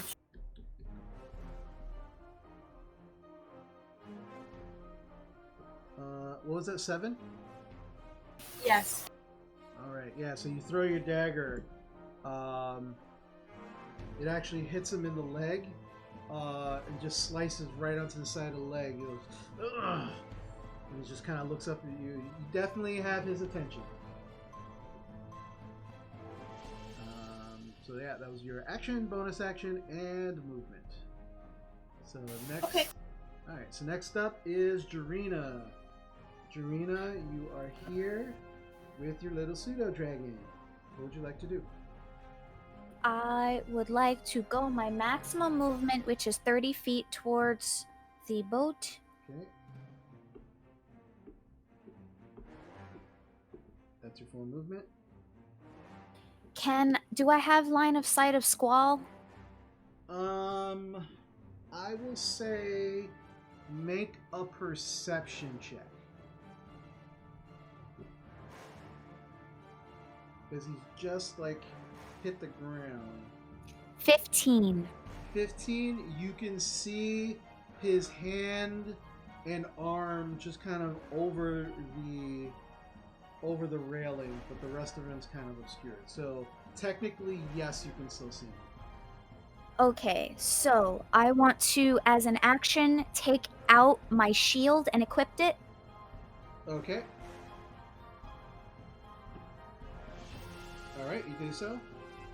As a bonus action, I want to cast Spare the Dying on Squall. Okay, yeah, and as a grave cleric, you can do that at range. So, awesome grave clerics. Alright, so, Squall, you are no longer bleeding out. You are still unconscious, but you do not have to make death saving throws. Hooray! Alrighty, so that was your action, movement, and bonus action. Alrighty, so next up would be Leah. You can definitely now hear what sounds like movement coming from below decks. And you can actually start hearing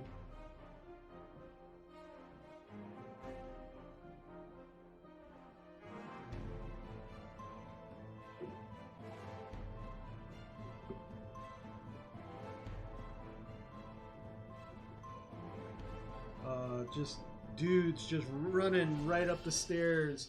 You just some of them look like they're disheveled. Some of them look like they just threw some clothes on, that they were sleeping. But they all come. You can see a number of them. 3 of them, in fact, just ran up the stairs from below. That was their full movement. They see Squall on the ground. They see Leah. They're going to take their action.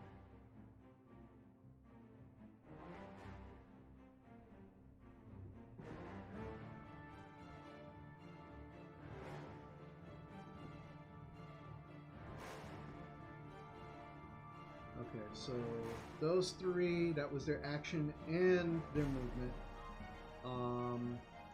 This one runs right up on you, Leah. And he's going to try and attack you. And so he's going to roll. He's going to multi-attack you with his scimitar and dagger.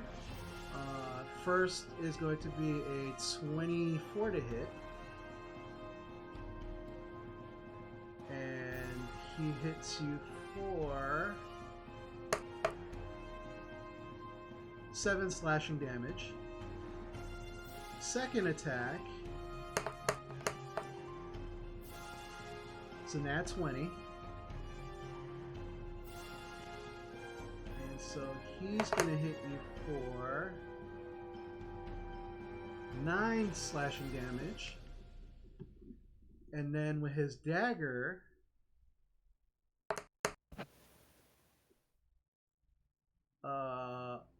a 20 total, not nat. And with the dagger, he is going to slash you for 5 slashing damage. You still up? No. Right.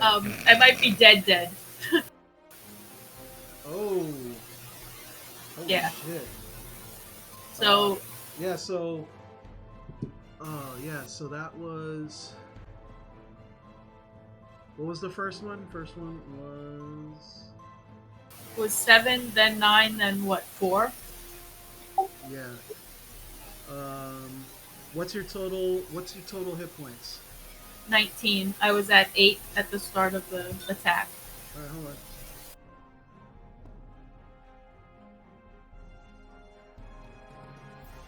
Yeah. Yeah. So you die. Unfortunately, because your total hit points. Hold on a second. I think I'm at like. Wait, so you had 8 to begin with, right? Yeah. Okay. I'm at negative 15. Yeah, no. If you would have hit negative 19, you would have died. So right now you are unconscious, bleeding out. Okay. You are almost playing your alt character next week. There's still time. All right. So, and then,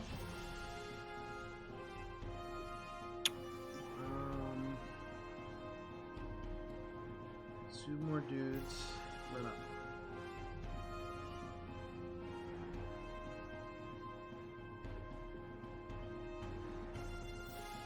Alrighty, so and then they're gonna use their action to run.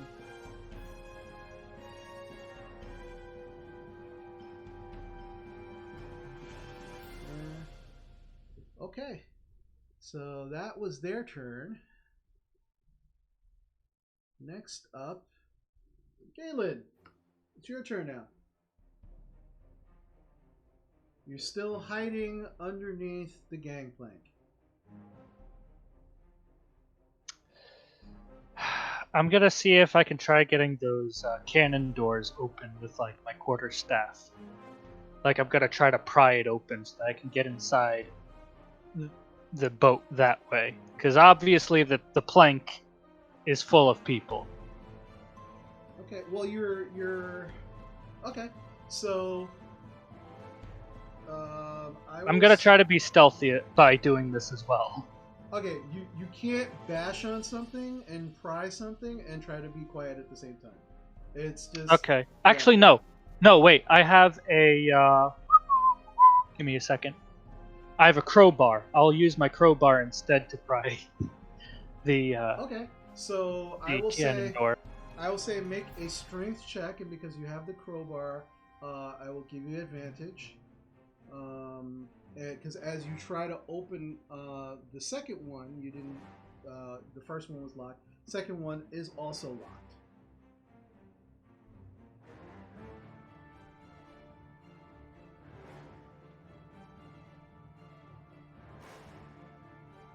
So what'd you get? Nat 20.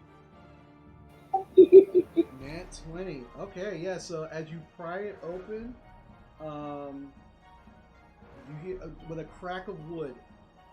You actually break whatever the lock mechanism was to keep this locked.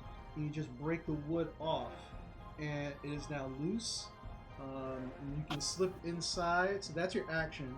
You can slip inside with your movement if you like. Yes, I am doing this. I'm going inside. Okay. Alright. So, give me a moment.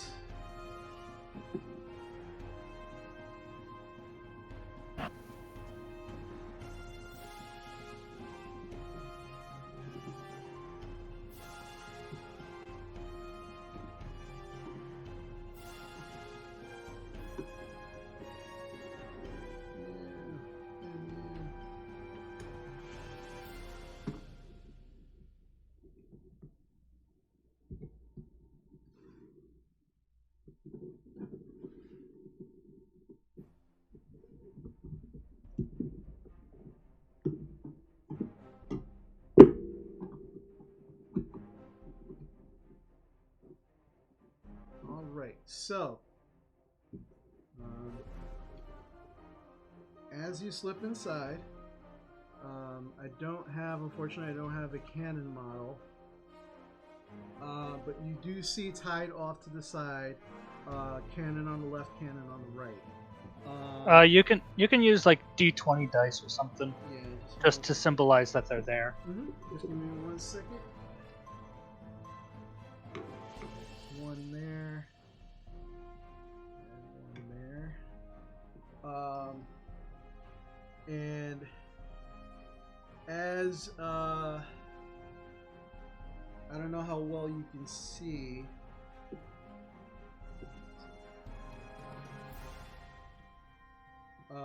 as you Passive perception is 15, if you're wondering. Okay. As you walk in, you actually see two dudes just staring at you as you just broke open this hatch and walked in. And you can see a bunch of hammocks and things like tied off. There's some bedding on the ground.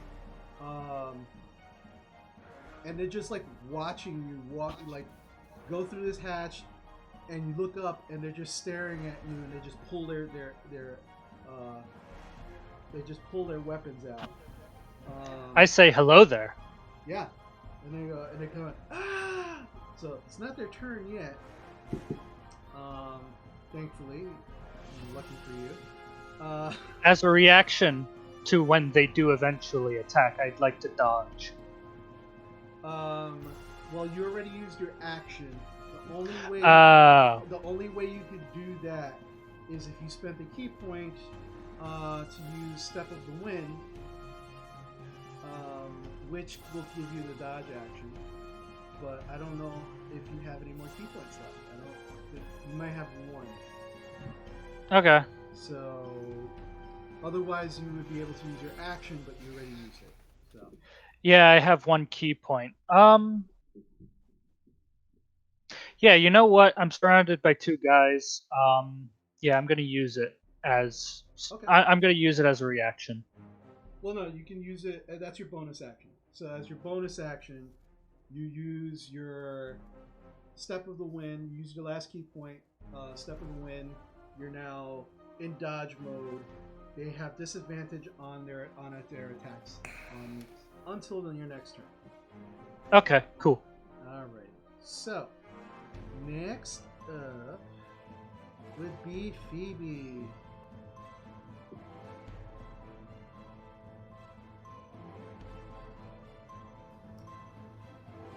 Can you point out the enemies, please? Okay, so 1, 2, 3, 4, 5, 6, 7, 8.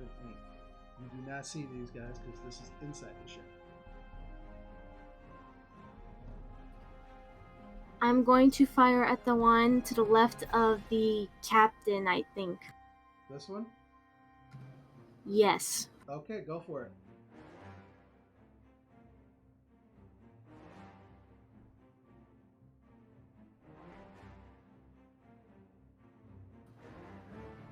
$25.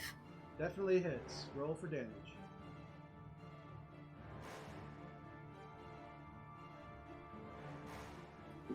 $13 damage. 13. Ugh, falls off the deck into the water.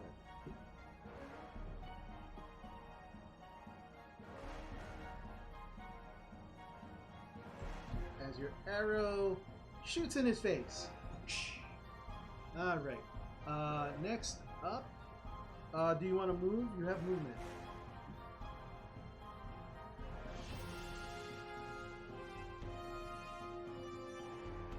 Phoebe. I was just looking at something real quick.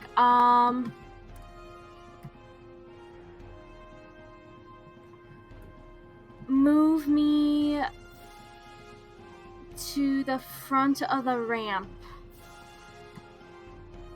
Well, there is water here, and there is like a bridge/dock right here.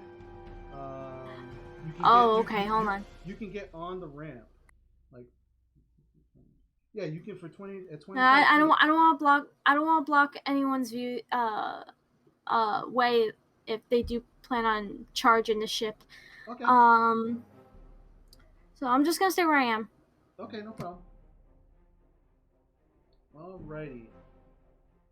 Next up is Squall. Squall, you're unconscious but not bleeding out, so you're just kind of laying there. You don't have to make a death saving throw because Jarina threw a Spare the Dying at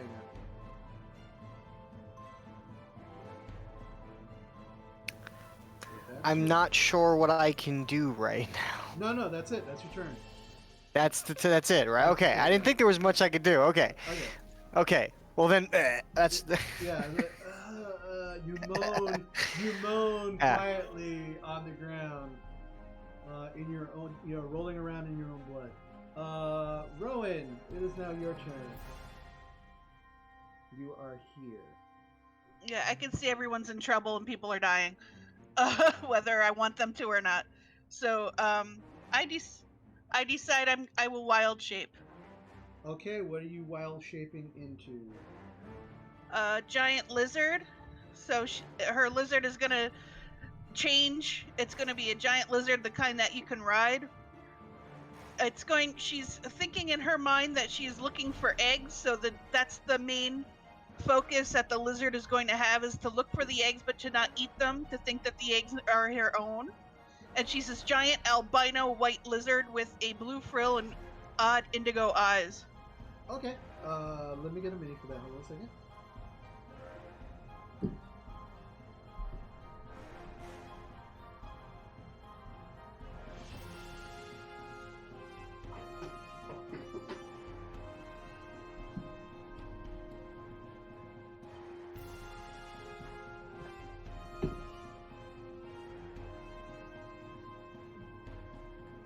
Okay, what is the size of that creature? Is it medium or large? It is a large beast. Alrighty, so don't have the giant lizard, so we will just use the tortoise for now. Excellent. It looks just like what I had in mind. Yeah, exactly. It's exactly what you described. The evil tortoise comes to eat the hare. Okay. So, oh wait, actually, come on. There you go. Much better, yes. There you go. I knew I had a lizard in there somewhere. I couldn't find it. All right. So you wild shape into the lizard. What is the intelligence of said lizard?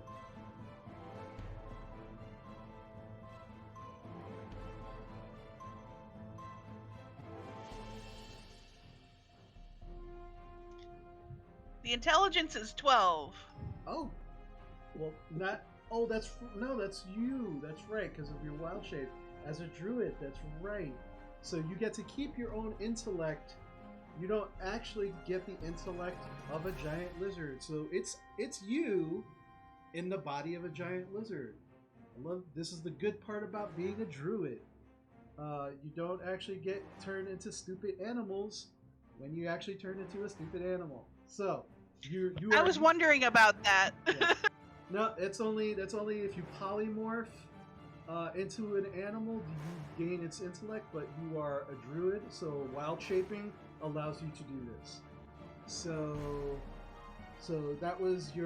that's a bonus action, right? So can't hear you. I'm not sure. Alright, wild shaping, I believe.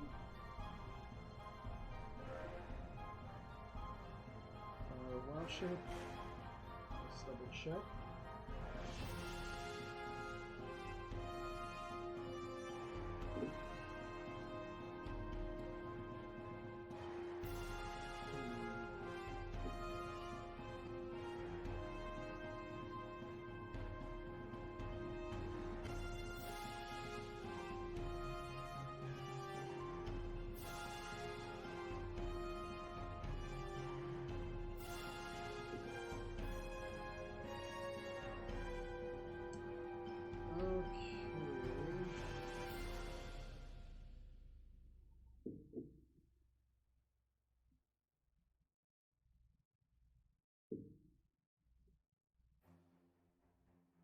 Is the wild shape, is it in your actions? What does this say as a casting? Is it A? Is it B A? I'm looking. Hold on.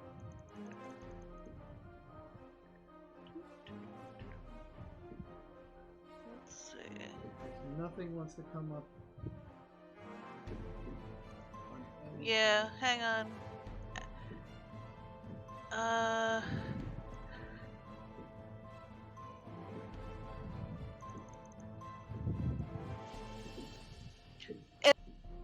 It is an action, Okay. So, but if I can revert as a bonus action. Gotcha. Okay, there you go. So that was your action. You still have movement. So what would you like to do? I would love to climb aboard the ship and freak out all the sailors. Okay. Does it have a specific thing that it does for climbing, or you just want to try and climb? It has climbing. I don't know what that means. Well, what does it say for climbing?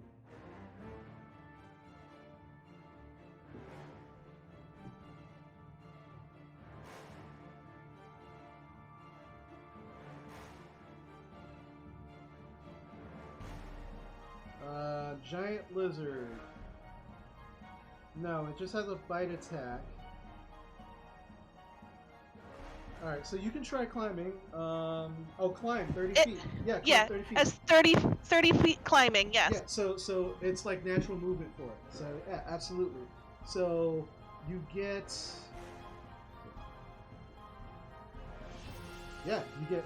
all the way on the top of the deck. And there are two dudes on top of the deck just looking at you like, what the fuck? They just saw this gigantic blue lizard with silver frills climb up over the side of the deck, and your tongue is just like randomly flicking out, and they're just freaking out as they see you. Okay. So yeah. So I just want. I'm gonna sniff around to see if I can smell eggs anywhere. Okay, I will say, just very, very quickly, roll me a perception check.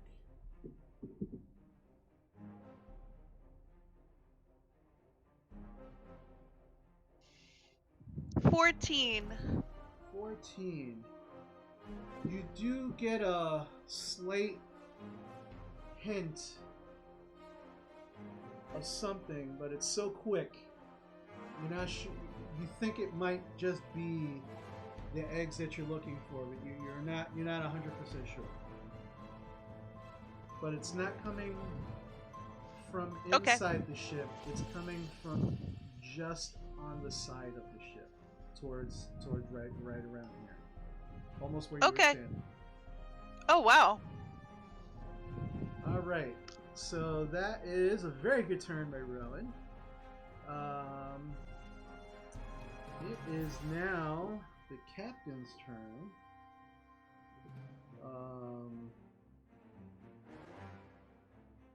He sees these two on the floor. He looks at the other man and goes, all right, you take care of these two. Big fucking lizard. And he just 2, 5, 10, 15, 20, 30. He uses action to dash.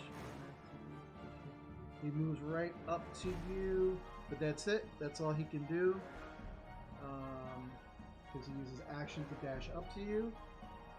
And that's his turn. Next up is Hope.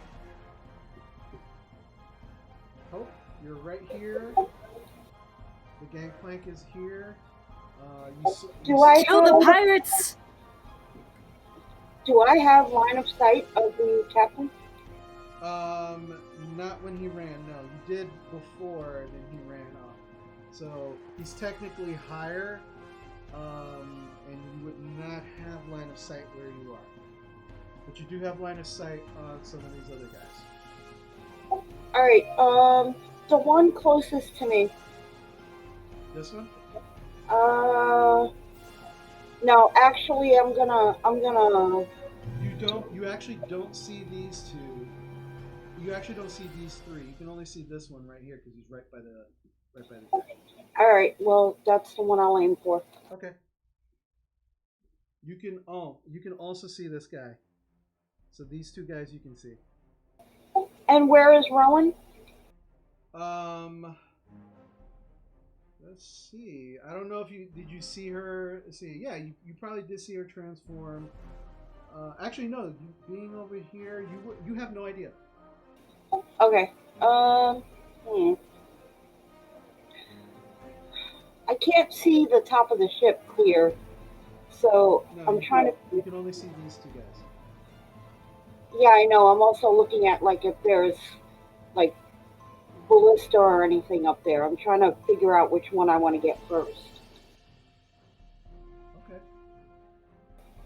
but I can't see clearly, so I don't know. Um, I'm gonna go for the one at the top of the stairs. This one. Yeah. All right, go for it.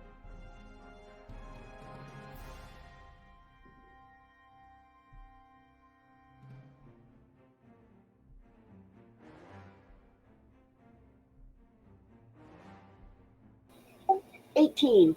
Definitely hits.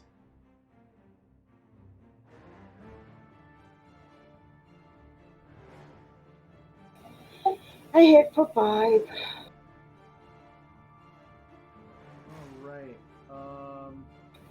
You watch. Uh, You watch as your arrow hits him right in the back, and he's like, "Ugh! Ah!" He's still standing, but he's just kind of like reaching behind him, trying to get at the arrow. all right. For movement, can you move me half up the gangplank? Sure. There you go. Yeah, right there. And that's Now, it. yeah, as you now you can see these guys. And you see the unmoving bodies of your companions. Yep. Alrighty. So next up is Leah. Leah, I need you to make a death saving throw for me. Just roll a d20.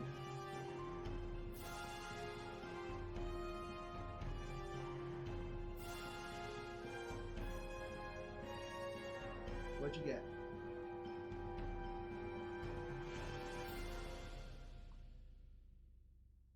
I got a 19, but what do I add to it? Nothing. It's you Okay. just roll a d20 for death saving throws. So 19, yeah, that's one success. All right, so that's your turn. Next up is Jarina. You are here. You now have your shield up. What weapon are you using? Because I can still.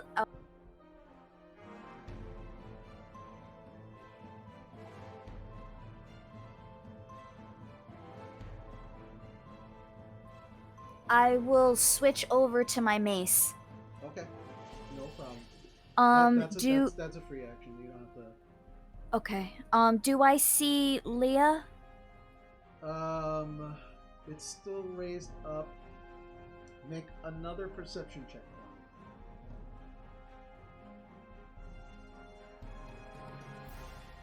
It's a 6. 6, you do not see her. And that is your action. Because it took you really had to try and look and see if you can actually find her to cast the spell. And it took you some time. So that's an okay. action. Perfect. I'm gonna move 30 feet onto the boat.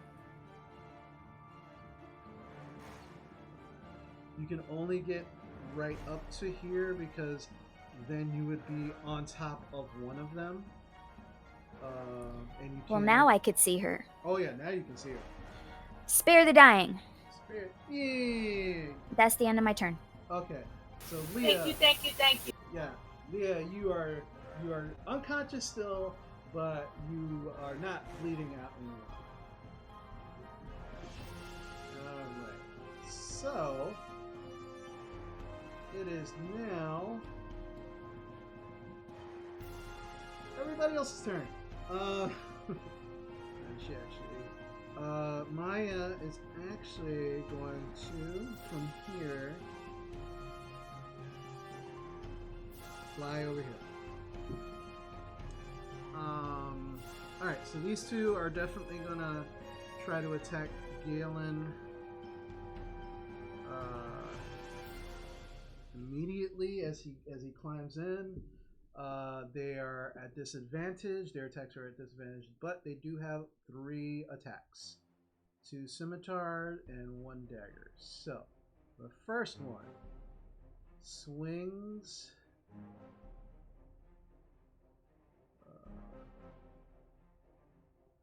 Let's see.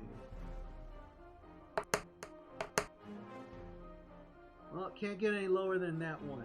So, his first attack misses. His second attack.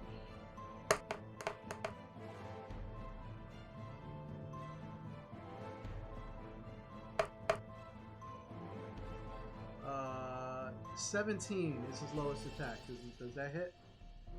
No. Alright, so yeah, so first swing, you just kind of dodge out of the way. Second swing, you dodge out of the way. And he goes, frustrated, he goes to jab the dagger at you. And rolls another fucking nat 1.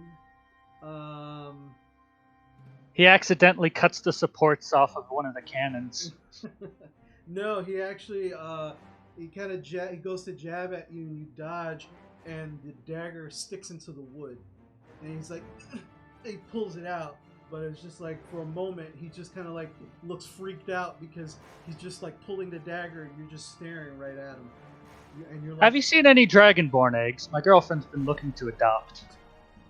He's like, what? So the second one, next his round of attacks. So first scimitar swing.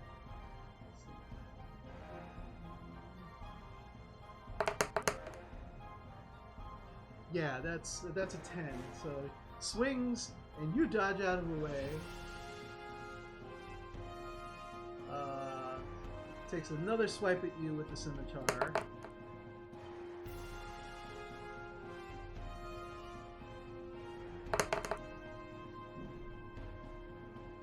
Yeah, and that's a 9.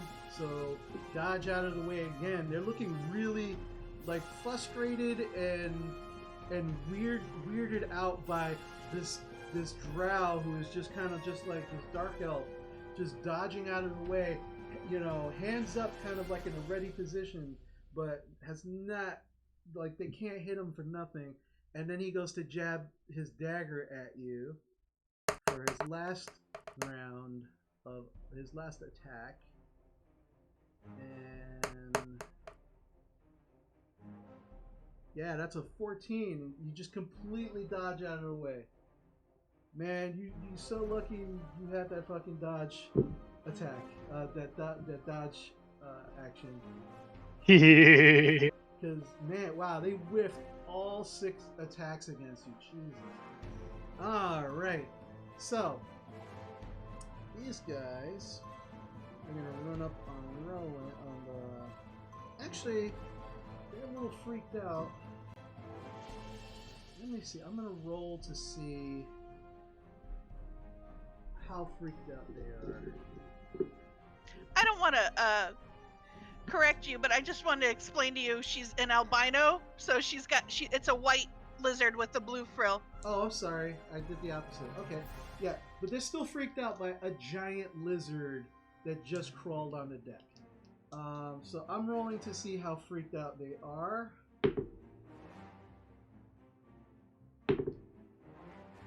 Okay, this dude goes, "Ah!" But this one, who's really hurt looking, just kind of like his one hand behind the back trying to pull an arrow out of his back, just comes running at you like with this look of, I better do this or I'm gonna die. I'm gonna die either way. Kind of look of determination on his face. He's gonna take three attacks at you.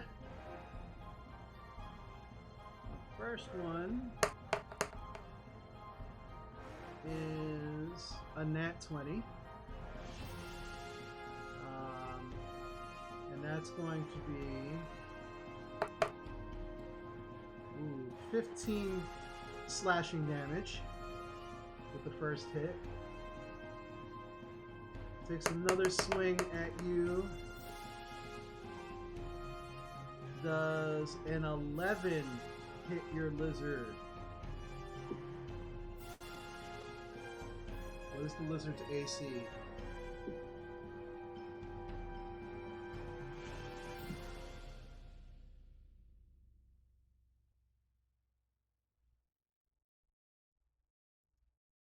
It's a 12. I think it's a 12. Yeah, it's 12. Okay, yeah, so it's 12. So he misses with the second hit. And then he's going to slash out with his dagger. And that is a 17. So that hits. And he's going to hit you for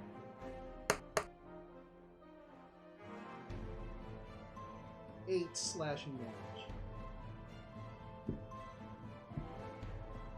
So total hit points of the giant lizard is 19. Yeah, she's down. Well, what happens is you revert. So total damage on your giant lizard was 15, and then 8, 24. So your shape dissipates, and then you reappear in that, and you take in your Rowan form 5 extra damage. The extra damage rolled over into your damage. Okay, I have 5 hit points, so she's down. Okay, so you're unconscious.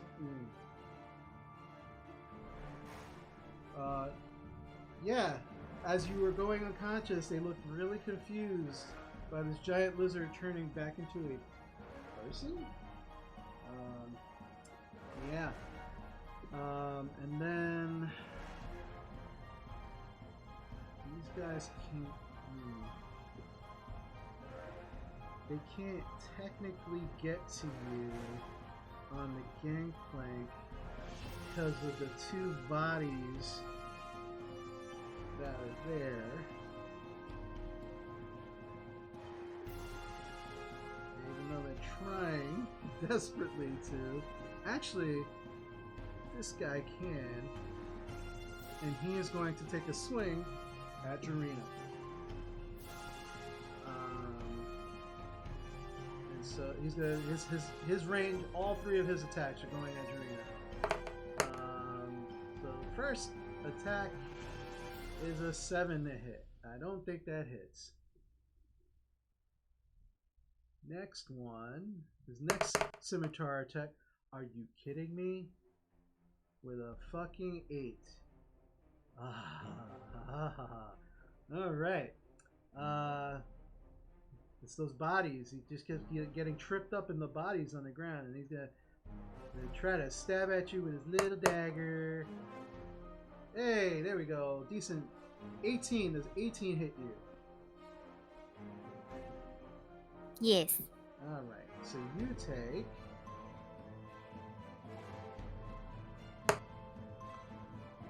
You take 7 slashing damage with the dagger. As he gets around your shield and just even though you missed with the big scimitars, hits you with the little dagger. I have 7 HP. You go unconscious. All right.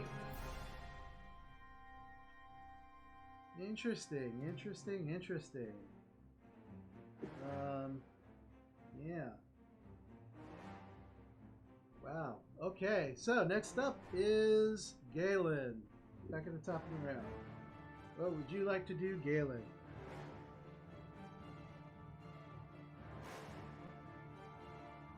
If I dual wield, would I have 2 attacks like these 2 characters that were just fighting me? Because they used 2 attack with the scimitar, and then they used an extra one with their dagger. Well, I'm wondering. Well, that's because that's their type of training that they receive. Okay, so you do not have that. Okay, just asking. Yep.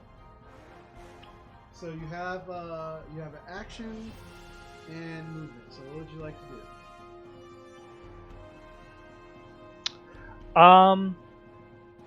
I'm gonna use my quarterstaff. I'm holding it with 2 hands, so I have to roll a D8 for damage. But getting ahead of myself, and I'm going to hit the one that jabbed his dagger into the wall. Okay, so I read that guy. Go for it. Okay. So roll to hit.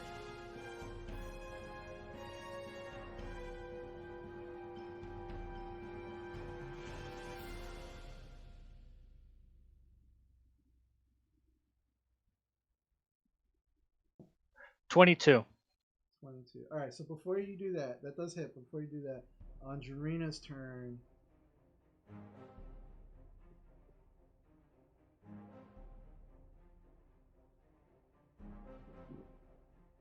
All right. Maya uses her action and her movement to fly up onto the ship. All right. All right. So yeah, you hit Galen. Roll for damage.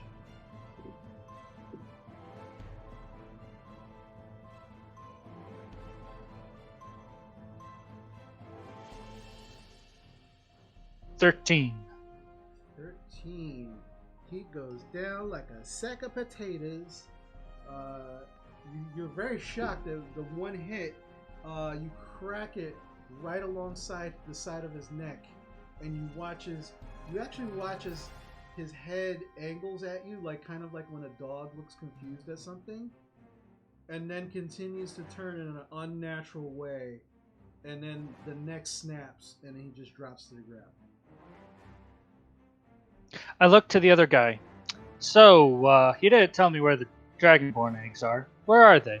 Do you know? Fuck you! Fuck you! Alright. That's a good turn. Phoebe. It is now your turn. You are here. You saw Jarina drop on the gangplank in front of Hope.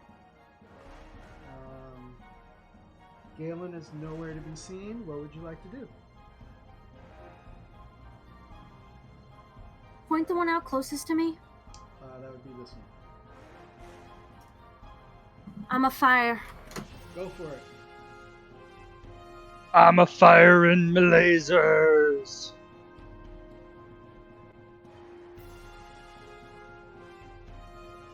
$25. Definitely hits. Roll for damage.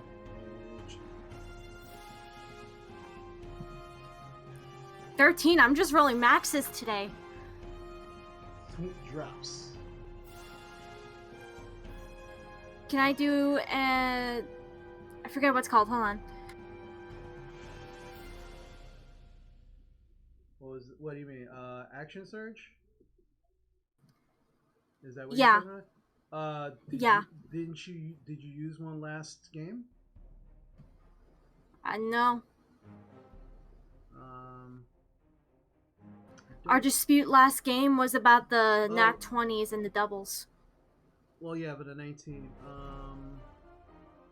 Yeah, no, you have not taken an action surge yet. So yeah, if you want to take an action surge, go for it. I'm gonna take an action surge. I'm gonna go up closer. Okay. You still can't. You can see. Yeah, you can see this guy, but you can't see these two from where you're standing. Alright, I'm a fire at the first one you pointed to, the one that was The one that attacked, engaged with. The one that attacked. Yeah. Jarina. Okay. Yeah. Go for it. So use the movement and then the action surge. 21. Definitely hits. Roll for damage.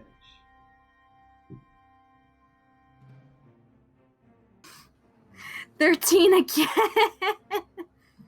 Yeah. Falls over. Actually, falls forward into the water. Alrighty. So that's a good turn for you. Let's see. You still have like 10 feet of movement left if you want to take it.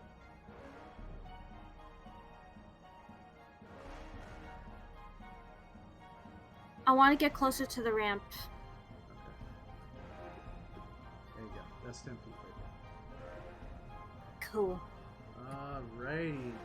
So let's see. Next up is Squall. You're still unconscious.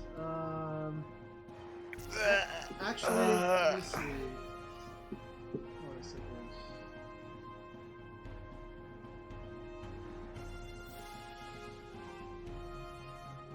Just checking something real quick.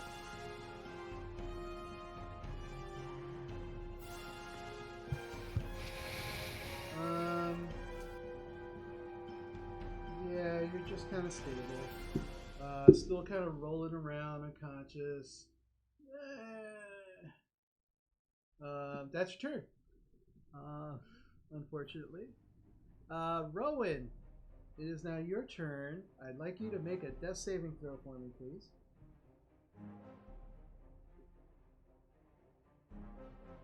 Just roll a d20 and that's it. You don't have to add anything to it. Nat 20, nat 20! Nat 20. All right. You come to consciousness with 1 hit point. You're still prone on the ground, but your eyes open up. You're not bleeding out anymore. You still feel terrible. That's your turn, unfortunately, because death saving throw always comes at the end of your turn. If I'm correct, I'll just double check, just to be on the safe side. I don't want to jip you out of an action.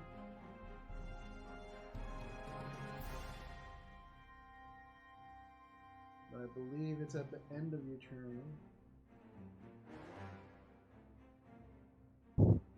So for my action... Actually, no. When you start your turn, you make your death saving throw. So you made your death saving throw. You are awake at 1 hit point. You have action and movement and bonus action. So you could do something if you'd like. Okay. I look at all the assholes that are crowding in on me and I jump overboard into the water. Okay. Well, it's half your movement. Let's see, it's 15 feet to get up. And then you're going to jump over the side. Make an acrobatics check for me. This is going to determine... Actually, no. I'm going to say this. You are actually about 40 feet up. You are going to take damage if you hit the water, and you would know that. No matter how you hit the water, you still want to do it. No, I don't. Okay. So, I didn't think it was that high. Yeah, it's lower because I just separated everything. But yeah, it's about 40 feet down to the water. For a giant lizard, it was definitely less movement. But now that you are in Rowan form again, do you still want to stay on the ground or do you want to get back up?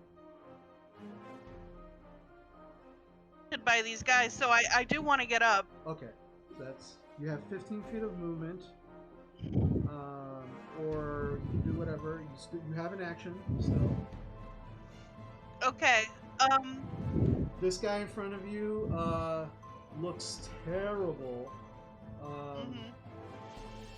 This guy over here, he looks like he's been barely touched. Okay. What would you like to do? I can't do too much. I think I'm going to cast light to dazzle their eyes so they're momentarily blinded. It's not how light works, but I have my staff in my hand. I can make that glow, right? Yeah, absolutely. And it won't dazzle. It won't be bright enough to do that. That's not how the spell works. It's only, I believe it's a cantrip, right? Yeah. Yeah, it's not. Cantrips are spells that are not powerful enough to do. If they do damage, not terribly a lot of damage, depending on the class you are. Light definitely does not do that. I don't want to do damage. I want to startle them or make the light bright. Okay. Act of distraction. I will say. Okay, yeah. So you cast light, and let's see. I'm gonna roll to see what the effect is, if any, on them. So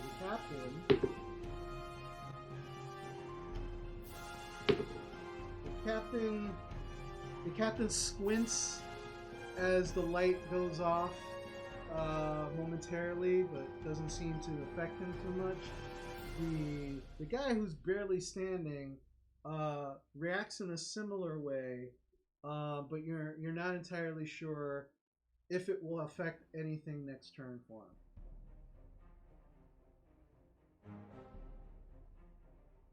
You think maybe it might, so we'll go with that and then see what happens. Okay. Yeah, because if I move, they'll get an attack of opportunity, and I'm at 1 hit point. And if I engage, I'm at 1 hit point. Yeah. So, well, you could move up to this guy if you wanted to, and maybe take a swing at him with your staff, and you would not be out of his range, so he couldn't take a reaction on you. Like I said, this guy looks like he's barely standing. Okay, let's do that. Okay. All right. So, all right. So roll to attack with your staff.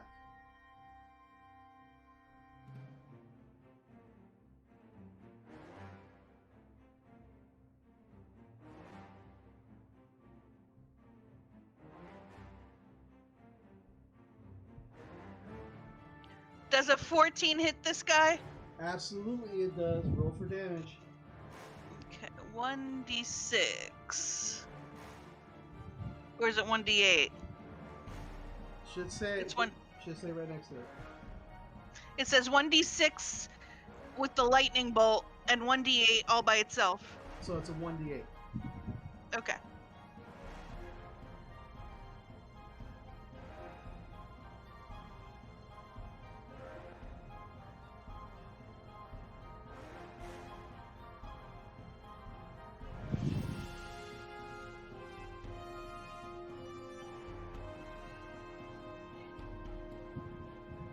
Hello? Yeah. 6 damage. 6 damage. He had to. He goes down. Alrighty. So, let's see. Alright, so that was your movement and action. You still have 15 feet of movement. Do you want to try and get away from him, or do you want to stay where you're at? If I run away and he hits me, I'm dead. Well, it's his turn next. Okay, I'll run away. Alright. I'll run down the stairs. Alright. So, he's going to try and attack you. Yeah, he rolled a 10. What's your hit points? What's your AC, I'm sorry?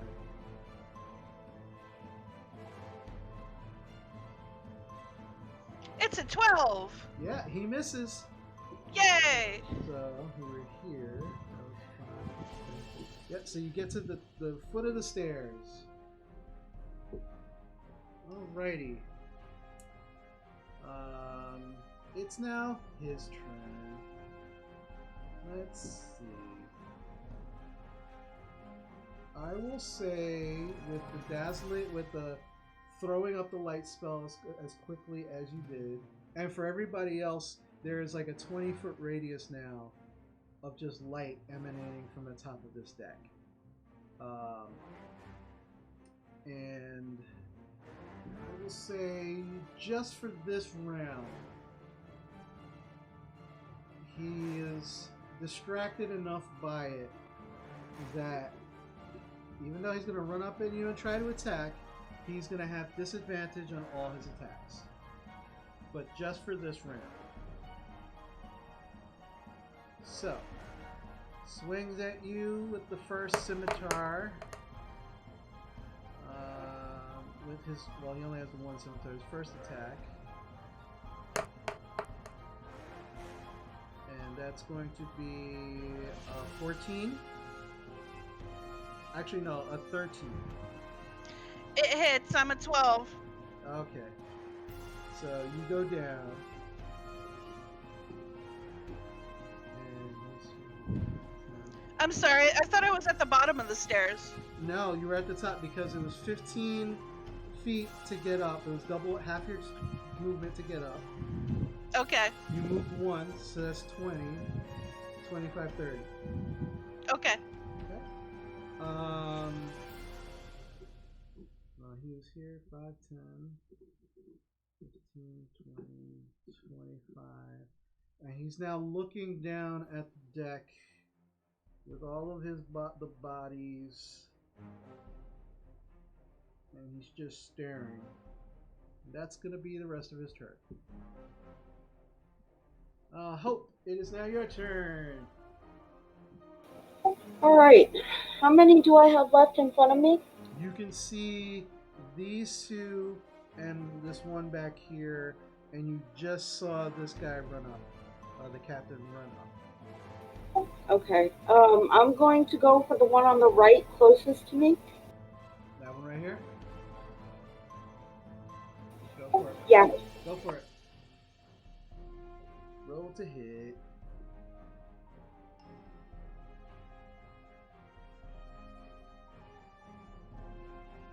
It's 24. That definitely hits. Roll damage.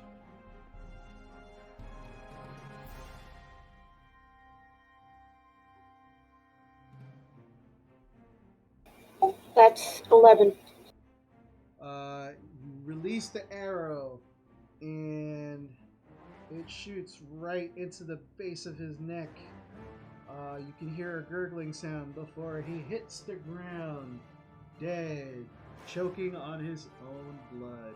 And your arrow. Awesome. One of my die fell. That's why I rolled again, just to let everybody know. Okay. What do you want to do? Jarina's dropped to the ground in front of you after that dude hit her. I am going to go to the right towards the stairs closest to me. Where? This way? Yeah. This guy will be able to take an attack of opportunity on you if you go by. Just letting you know. Do you want to still do it? I'm checking my armor. Yeah, I'm gonna give it a shot. Okay. So towards the stairs? Uh-huh. Oh, Jarina fell in the water. No.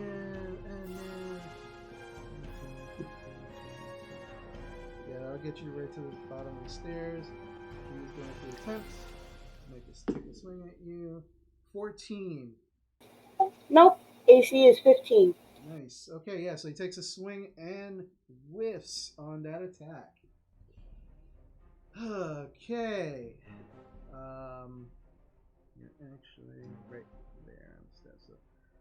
Okay. That's your turn. Leah. Oh, you are also just kind of rolling around. Just still unconscious, but Spare the Dying was put on you, so that is your turn. Okay. Unfortunately, but at least you're not dead. Jarina, it is now your turn. I need you to make a death saving throw. He sounds so gleeful. So we're going He wants us to dead. That's his wait job. Turn off what you have in the background, please. 19. 19. That is one success. All right. Nope, mark that Question: down. Does Yes. Maya do anything? Oh, thank you. Yeah, she flies over to this guy, and she is going to attempt to attack him. Bite the shit out of him. Wow, that was very aggressive. Alright, hold on seconds. Live pull up your stats.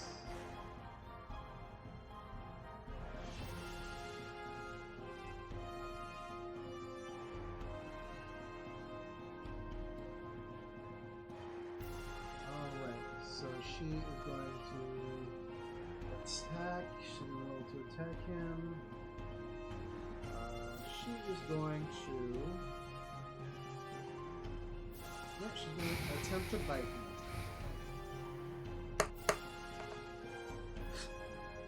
And she gets a nat 20. Yeah. Critical. So she hits him. She bites him for. Let's see, just 2 plus 4 damage. She tears a chunk of flesh out of his arm. And he starts screaming in pain. Completely surprised by this small little flying wings and teeth just coming right at him. Completely unprepared for this. But yeah, she did mighty damage to him. Alrighty, so that was Jarina's turn, and Maya's turn. A very good attack for Maya. So it is now the rest of these dudes' turns. So this dude is going to attempt to attack Galen. So 3 attacks on Galen. First attack is 23. That hits, I'm assuming. Yes, it does. Alright, and that is going to be for 4 slashing damage. And then he swings with a scimitar at you again for 13. Does that hit? That's a miss. Okay, you get hit with the first one, and you're like, oh, okay. And then you see him telegraphing the second attack, and you dodge that, and then he's going to try to stab at you with his dagger. And that is going to be another 23. And with that, you take 7 slashing damage.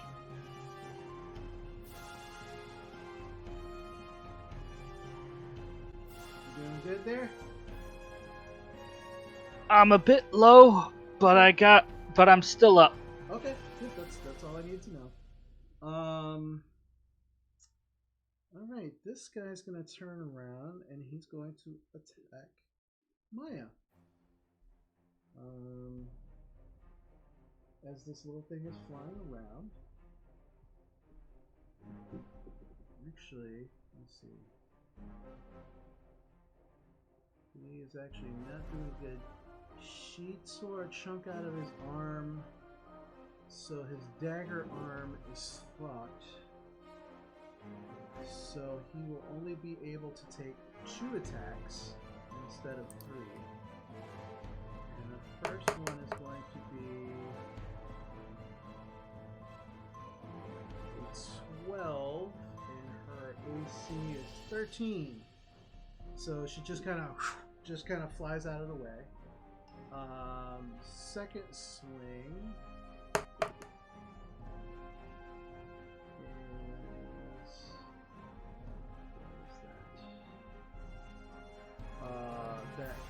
that is a 22 to hit, so he definitely hits her. And she's going to take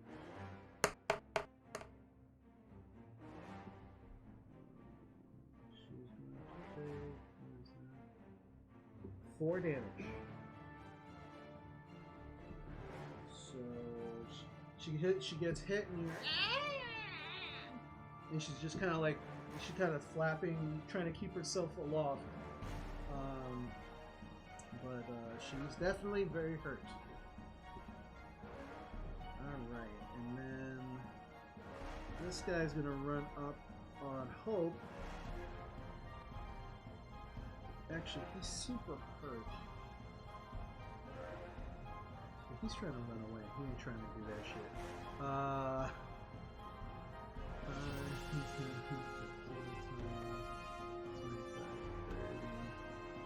And then he's going to take his action to dash into the water,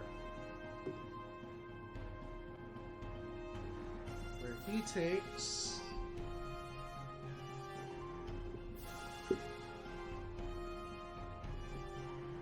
a second.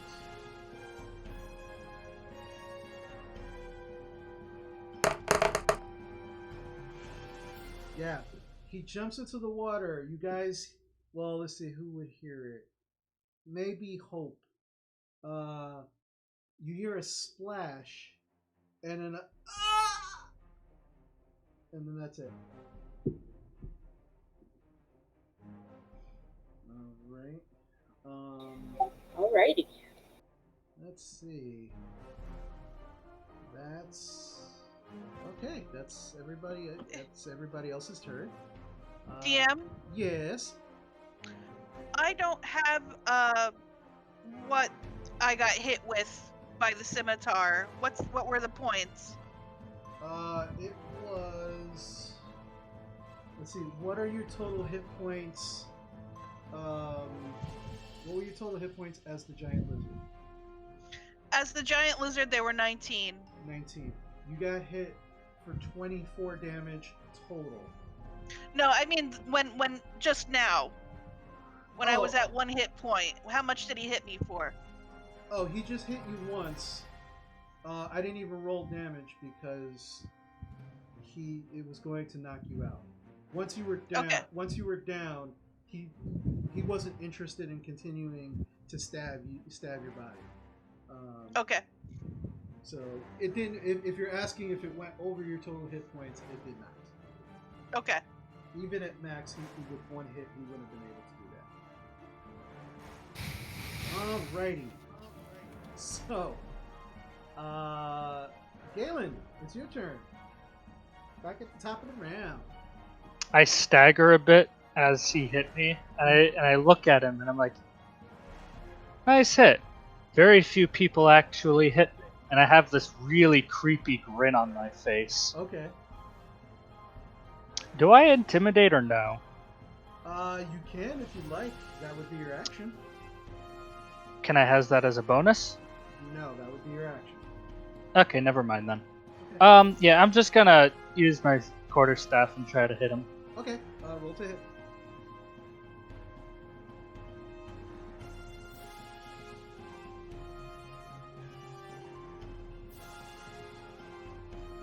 $24. That definitely hits. Roll for damage.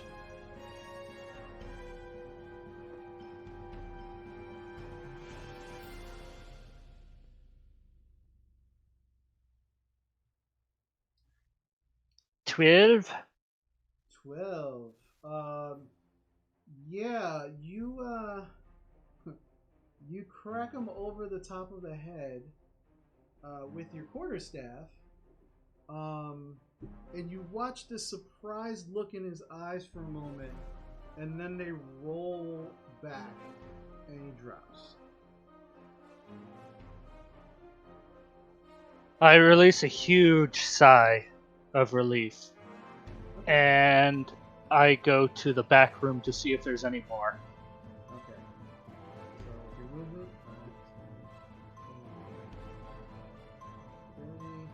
You go in the back room. You can see a bunch of barrels and crates and things like that, but you don't see any other individuals there.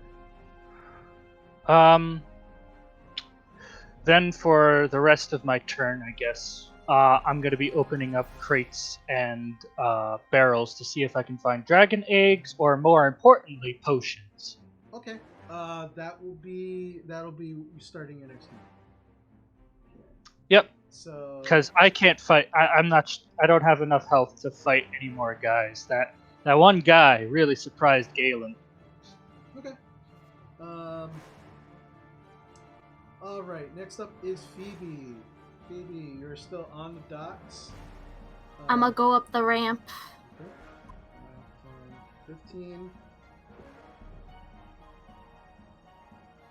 30 will get you on the deck, but this guy will get an attack of opportunity on you. Actually, yeah. I'm gonna fire my arrow at that dude. Okay. No, go for it.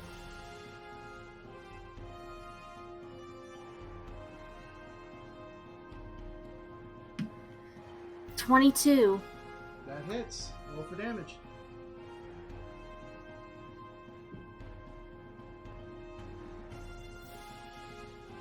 $11. As you shoot him in the back, he's not even paying attention as he's swinging in the air trying to hit this little pseudo dragon that is harrying him. And all of a sudden, your arrow just hits him in the back, and there's not even a moment of like shock or dismay. He just slumps forward and is now dead. All right, so for the sake, because the next two people, let's see. Do you want to do anything else, Rowan? Phoebe. I'm gonna wait. Okay. So Squall is up next. You're unconscious, but not bleeding out.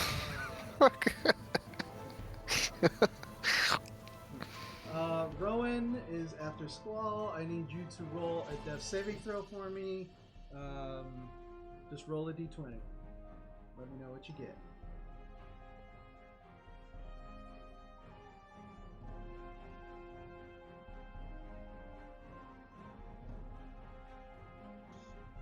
Hold on, I dropped my dice. Okay.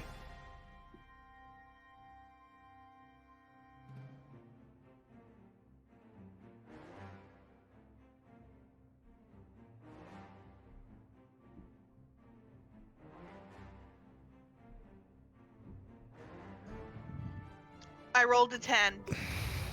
Okay, that's actually a success. Yay!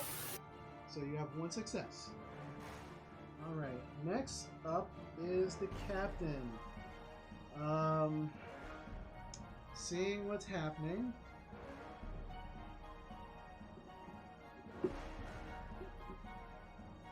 Jumps into the water. He goes, "Fuck this!"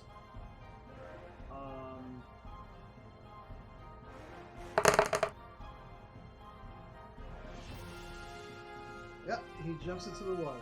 Do I see this happen? Yeah, he was here, and he goes, "Fuck this!" and he just runs and jumps.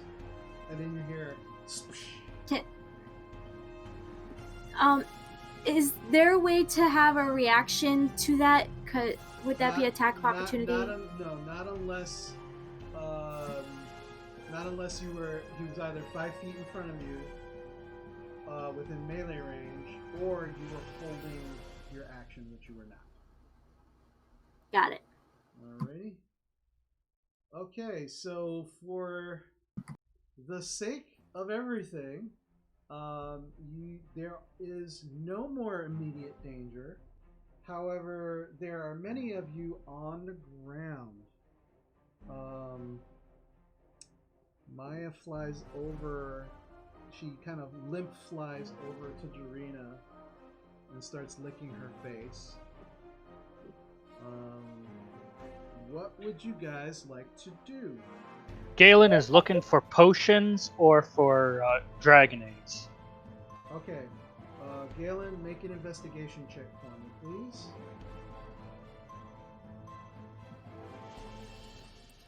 I got nothing that'll help any of these guys, so I'm not sure what to do. Well, I will say that if you are proficient in medicine, if you're proficient in medicine, you can probably try to help these folks who are on the ground. Those, if you're not proficient in medicine and would like to try, you can do so, but it would be at disadvantage. I'm gonna try. To do what, baby? Which one is bleeding? Jarena, right at your feet, is bleeding out. I'm going to try and stop her bleeding. Are you proficient in medicine? I am not, so I will have to do it at disadvantage. Okay. Phoebe, wait. I am proficient in medicine. So would you rather I give it a try? Go ahead. Alright, so I rolled a 22 for investigation. Okay. So you start. You're starting on the left side of the hold, and you start popping open some crates. You start opening some barrels. So far, all you found, it looks like hardtack, which is food for pirates and sailors. You found some barrels of clean water. You found some ropes, some nets. But that's what you find on the left side of the hold. I'll need another investigation check for the hold directly in front of you. You can roll that. Wait till I call you on that. Hope, what did you get on your roll? I only got a 7. 7? Yeah, her. You're not entirely sure about this physiology. You've never actually seen a person like this before. Definitely different than most humans that you've met. So you're not entirely sure that you're not able to stop the bleeding. Yeah. Okay. Can I try? I was gonna say, can either one of us roll with advantage for the next try? For the next what? The next try, being that we're doing it together. Well, you have to say that next time. Like, you both can't keep trying on the same person. This is your No, try. I agree. Okay. If two people are doing it, if the person does not, yeah, I'll say you can have advantage if two people are trying on the next person. Jarena, I need you to make another death saving throw for me, please.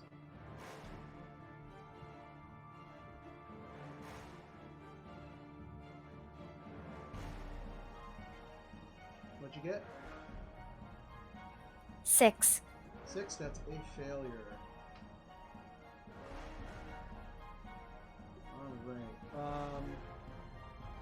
Galen, what'd you get on your investigation roll?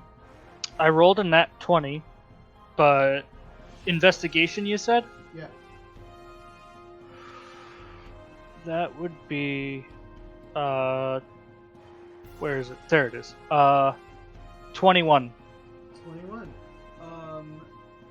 You do find what looks like crates, different crates that have like different logos on them. You're not familiar with the logos, but you get the impression that these are probably stolen goods. You do find one crate is just filled with about half a dozen short swords and regular swords, along with some crossbow ammunition, some bolts. Another crate has what looks like these beautiful, like multicolor silks, like silk fabrics. And the third crate that you're looking through has what do you want? Sorry.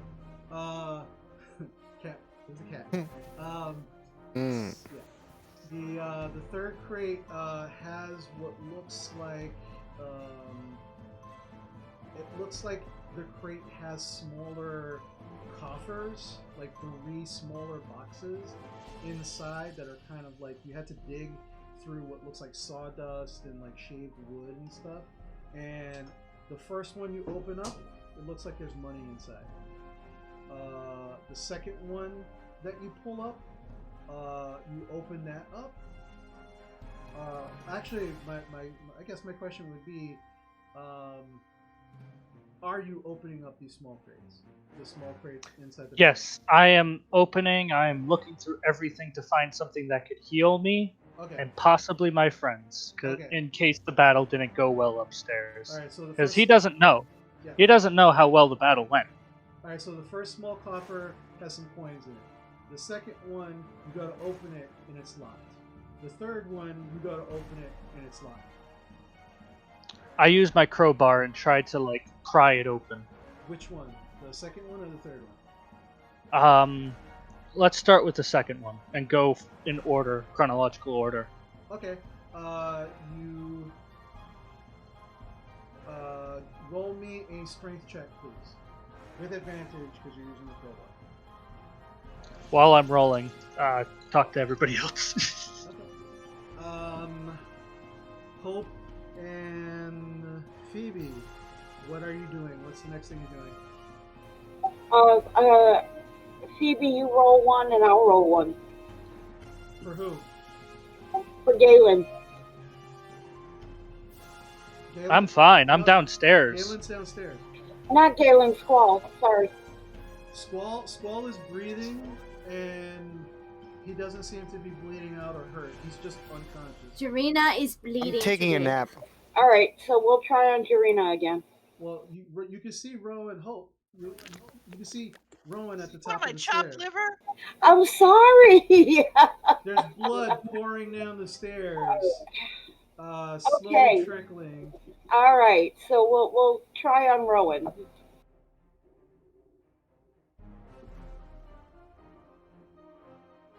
Okay, so are you rolling individually, or is one of you rolling with advantage? Because the others. Individually. All right. So Hope, what did you get? 22. 22. Yeah. So what did you get, Phoebe?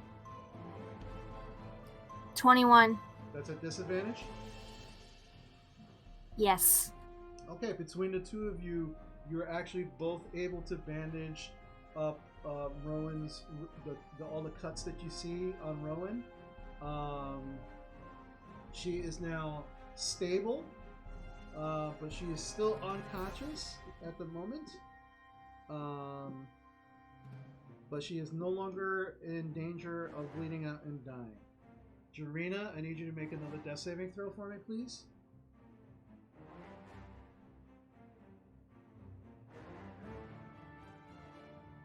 $16. 16, that is a success. That's 2 successes, 1 failure.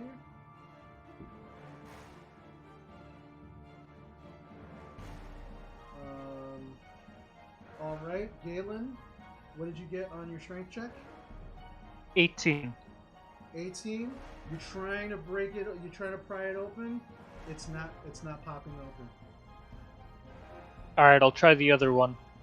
Okay, roll a strength check for me, and I will get back. I'll come back to you.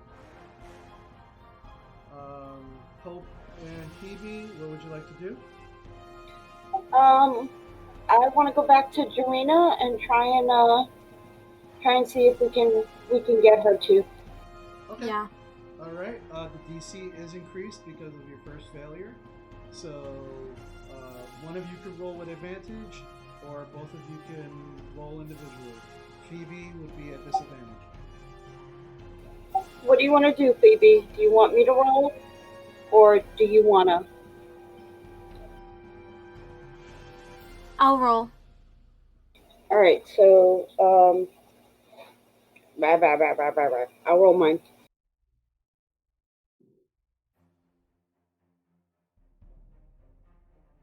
What'd you get, Hope? I rolled a nat 20. Hold on, Galen. What'd you get, Hope? 15. 15. Phoebe, what'd you get? With disadvantage, nat 19 plus the 1 is 20. Okay, yeah, but all right. So between the two of you, you're able to stabilize and stop Jarina's bleeding. Jarina, you are still unconscious, but you are no longer bleeding out. And yeah, Galen, what'd you say that you got? Nat 20. No modifiers. Nat 20. All right. Hold on a second. Yeah. So the third one, you pop it open. You break the lock off with the crowbar as you break it open, and as you open it up, there's like a, you can't tell exactly what it is at first. It looks like a piece of like roundish fabric, like green fabric. And then you go and you pull it out, and it looks almost like a Robin Hood hat, like Errol Flynn, like a Robin Hood hat. On the inside. So that's the third. That's the third the crate. The second one you couldn't get into. You do also have some crates on the right side of the hold. What would you like to do? Yeah, I'll go back to the other box later. For right now, I'm gonna go to the other crates and see what I can find. Okay, roll investigation check for me, please.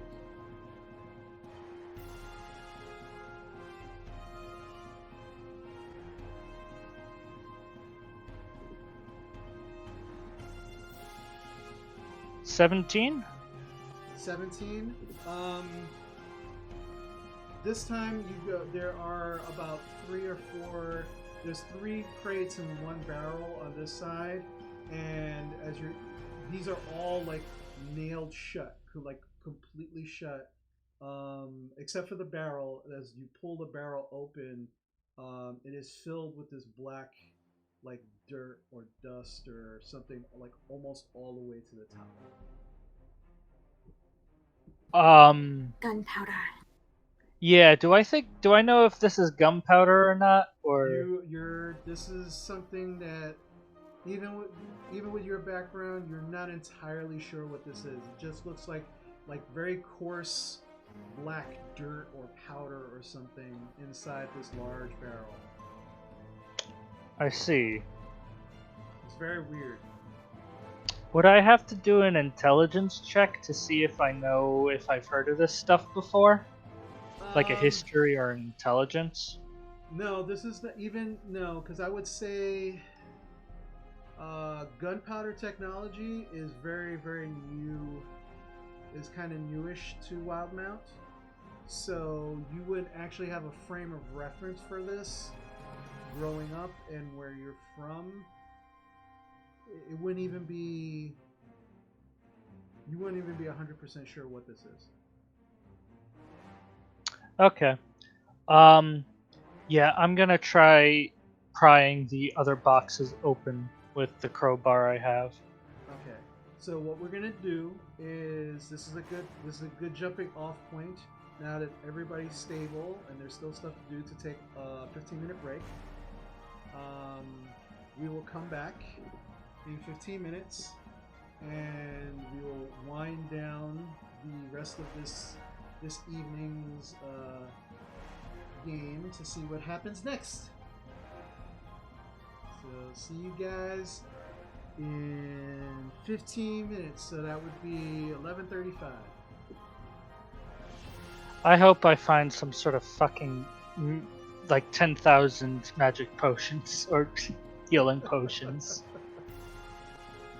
Or a bag of holding full of them. Because I'm just like, I'm so desperate at this point. Yeah, we'll see when we get back.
Alrighty.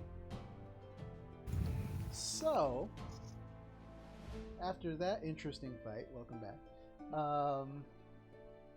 That was an interesting fight. So, a good number of you are now, thankfully, no longer bleeding out due to the actions of some of your companions. And the rest of you, there's only actually 3 of you that are not unconscious. Galen, you were still looking through some stuff.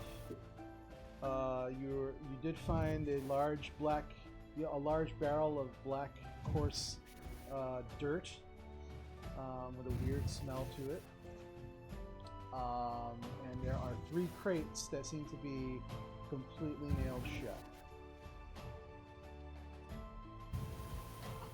I would like to check the crates.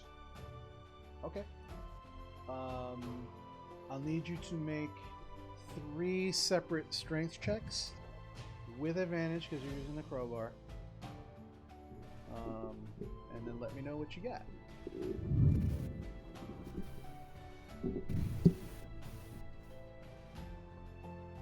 John, I hate to be that guy, but I can hear your breathing. Thank you. I'm sorry.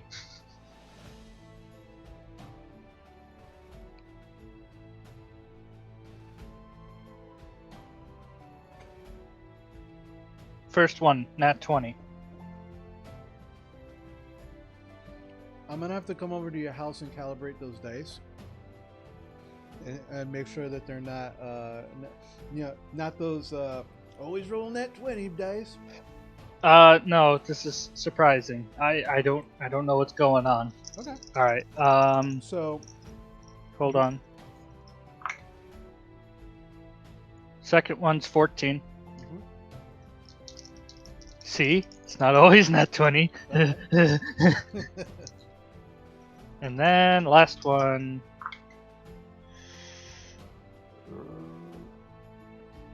Okay, terrible. 11.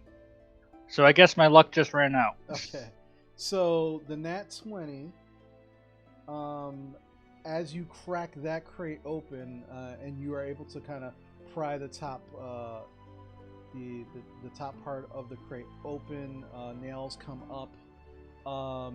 Again, it's a rather large crate, and it's filled with more wood shavings and sawdust inside. And as you're starting to clear away, you can find what look like these 3, what look like rolled up canvases, and then and a separate part also packed up pretty tightly of the same crate. You can see what look like a couple of urns and vases, all of different make, very beautiful looking, but definitely not, definitely seems like artwork, or maybe something along those lines. But yeah. The second and third crates you are unable to pry open. These seem to have more. They seem to have more like nails or some kind of extra something on them to keep them pretty. You are able to pry them up somewhat. Like there is like a space now, like a very very thin space between between the lid and the rest of the crate, but it's barely there. It's like you were able to slide your crowbar in, and that's the only space that's like available at this point. So I can't really see through it, even if I had dancing lights on. No, it's like it's so like the crack is so minuscule you wouldn't be able to see. And that's on the second crate. Third crate, you couldn't even get the crowbar in there, man. It was just like it was sealed really really well. So, but hold on 1 second. So over the next hour, those of you that were unconscious, essentially you are in a forced short rest. You did have a short rest previously, So, of those of you who were unconscious, if you used any hit dice to heal up on your last short rest, you will not have those hit dice available. And you only had 2 hit dice because level 2, level 2. But if you have any hit dice available, you can roll those to gain more hit points. However, if you have no hit dice to roll, after your short rest, you come back conscious at 1 hit point. Alright? I didn't have damage at the last short rest, so I didn't use any hit dice. So what do I do? Alright, so you can roll 2 of your hit dice. For you, I believe it's as a rogue, it's a D8 or D10. I'm not sure. What does it say on your I'm looking. Since it's in failure success mode, it's not showing me much. Oh, Go to short rest. Yeah, just go to short rest. Okay.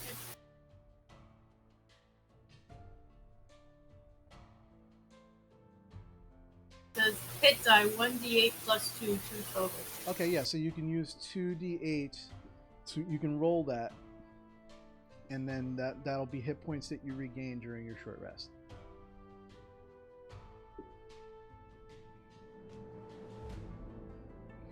Alright, so after about that hour,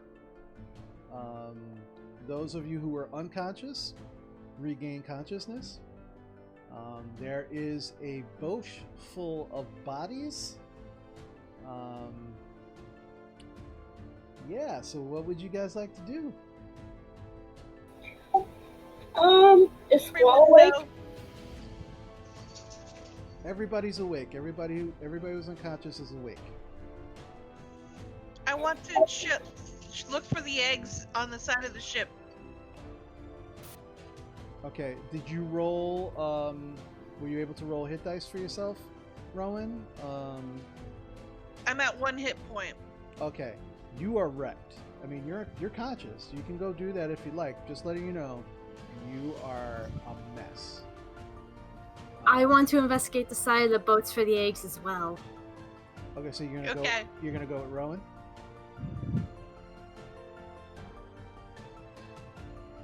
Okay. What is everybody else doing? I was gonna ask Squall and Leah if they want to help me search the bodies. I'll do that. I am going to take Maya off away from everybody and do a channel divinity on her. Okay. Can I go below decks and see what's down there? Because, we don't know what happened. Alright, so let's start this way. So, Oh, Dude Master. Do I recognize the ship as the one I was on? The DM, the Dookie Maker. Today is the Dookie Maker. Alright? Yeah, you absolutely now that you're on board and you've killed many of the people on it, you clearly can see that this is the ship that you were on that brought you to Zarza's Kittrell. Okay, Leah, the place where this is the ship that brought me here, if you go straight down these steps, it's a couple of doorways in the storeroom where I was put. Thank you. Do I know where the captain's quarters is? Up above deck. Okay. Squall, do you wanna you look for search the bodies, and I will check the captain's quarters for anything that might be of note. All right. You're muted. Sure, I will begin to search the bodies. Okay, thank you. Alrighty. So, let's start with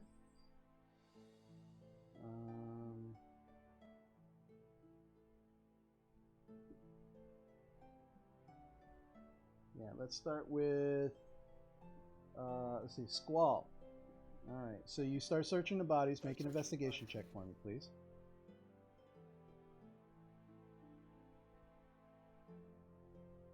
$12. 12. Alrighty. Give me a second.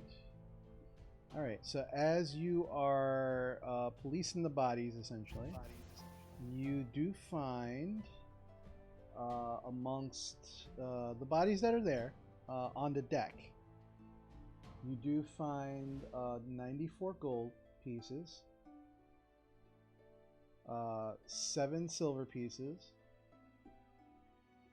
and 120 copper.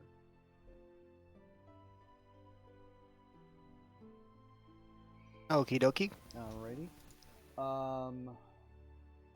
Let's see. What else are we gonna do? Hope. Make an investigation check for me for the captain's quarters. Nat 20 plus 3, so 23. 23. Okay. So, you go into the captain's quarters, and you can see it's a modest, it's a modest kind of looking quarters for a captain. But clearly, the way the rest of the crew was actually housed on the ship, this is the most extravagant room on the ship. There is a bed, there is a desk, all fairly like, while kind of aged and not definitely not brand new by any means. Very nice, like the bed, and all you can tell that these, if you had to guess, they were probably pilfered from some kind of raid or something or other, because everything here, all of the furniture in the captain's quarters, none of it matches each other. So the bed, while the bed is really nice, it is definitely of a different make of the wardrobe cabinet, and it's a different make of the desk. But what you do find, a couple of things that you find, there is his desk, as I said, and on the desk there are a number of papers.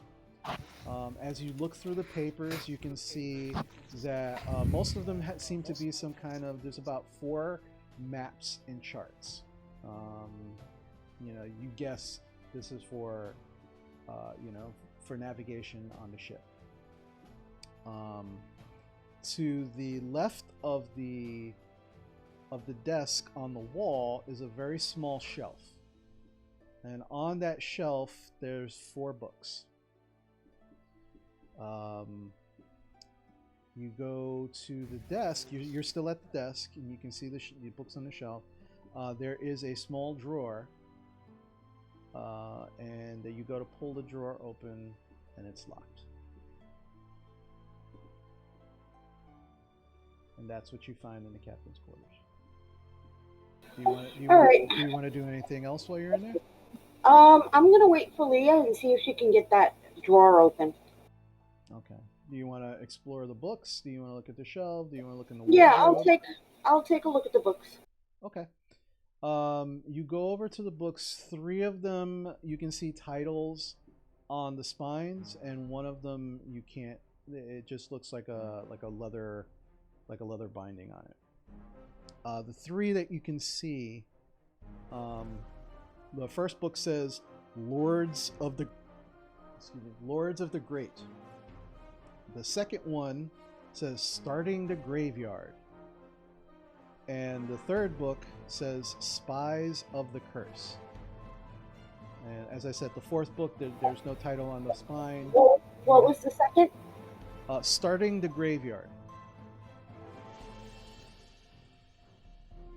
And the third?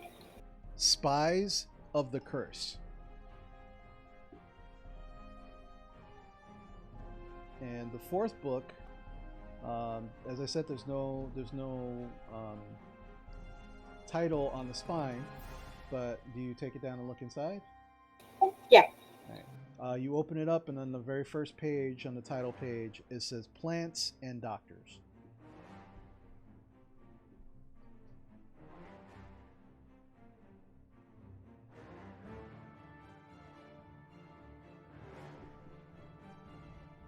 Alrighty. So that was Squall and Hope. I take the books. I put them in my pack. Okay. All right. While you guys are doing that, who's around Jarena? Is anyone near like where she is, or probably say Leah. Yeah, Leah. Jarena went off by herself. Yeah, she kind of went off to the side. Maya. Leo's probably the only one who would probably see this. You actually see Jarena kind of move off to the side by herself, and she takes the little pseudo dragon with her, and you watch her hands slightly glow, and then you watch the little pseudo dragon kind of like, and then just kind of plop on her shoulder, seemingly fine. Rowan and Phoebe. Rowan, you go down to the area where, in your giant lizard form, you smelled what smelled like eggs.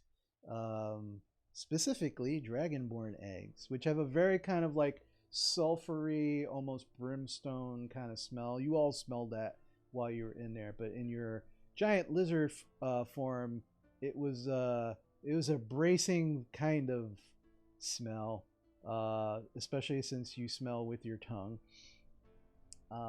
Yeah, it was a little odd, but it got the job done. In this instance, you and Phoebe go down to that area. I need you both to make survival checks for me, please.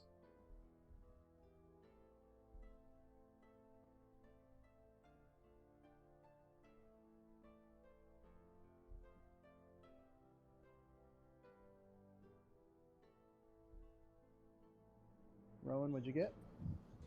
Nat 1. Okay, Phoebe, what did you get? 19. 19. Rowan, you seem to be a little distracted, considering that you're still not feeling. You're feeling really kind of wiped out and kind of toe up from the fight. But so you're kind of like you're trying to focus, and it's getting really difficult to do so, and you're just like, oh, it's around here somewhere. The hell. Phoebe just kind of trying to take direction from you. She's kind of looking at the ground. Phoebe, you see that you can see the initial set of footprints, like 2 sets of footprints, and an additional third, but the third one seems more recent, and so you kind of start putting it together, and it looks like this is like Galen. The impression you're getting is Galen followed these 2 sets of footprints, but one set of footprints seems to go towards the gangplank and then disappear. The other set of footprints go the opposite direction, and then you start to follow it a little, and you can see that they're heading deeper towards a heavy wooded area. What would you guys like to do?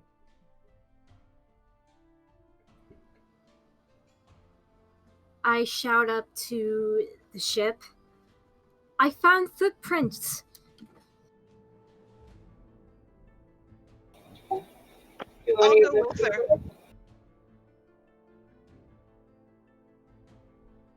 Does anybody hear it? Hear what she said?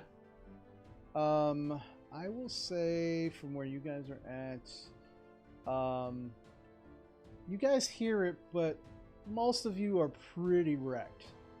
Like you hear it go, oh, she found footprints. Okay.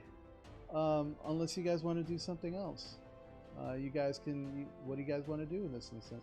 Actually, before you get to that, Leah, you said you wanted to look where? I wanted to go below decks and see what was going on. I would assume that that's where most of the cargo is. Okay. So you go downstairs, And as you go downstairs, there are 2 bodies downstairs. There are. You're used to seeing ballista, but there are these 2. What at a game they're cannons, but you've never seen something like this before. Normally you hear about, and most people have heard of ballista on ships, either on top of the decks or on the sides. These are weird. Like these have these holes. There's these large round balls that are sitting next to them. Very, very, very weird.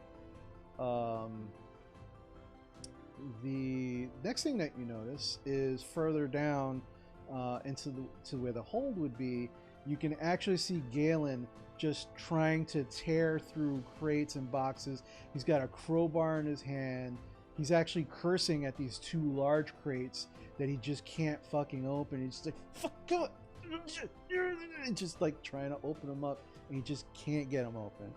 But you can see, like, there are a lot of things that seem to have already been opened.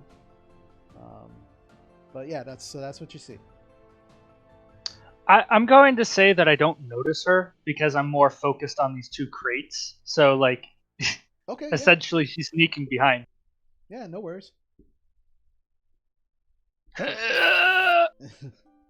So I'm gonna yell out, "Easy there, buddy. Easy. We'll get them open. Ah! Just relax." Takes a little finesse.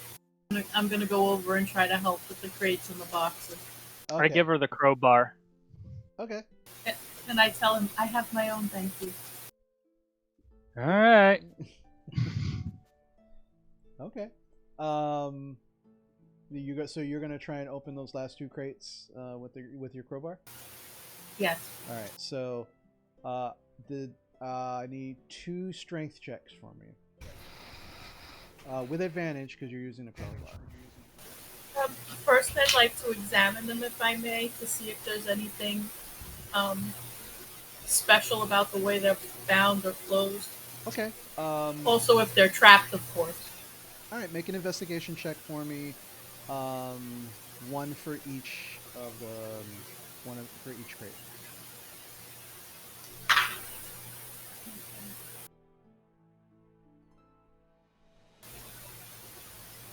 So the first crate is a 21, and the second crate is a 13. Okay.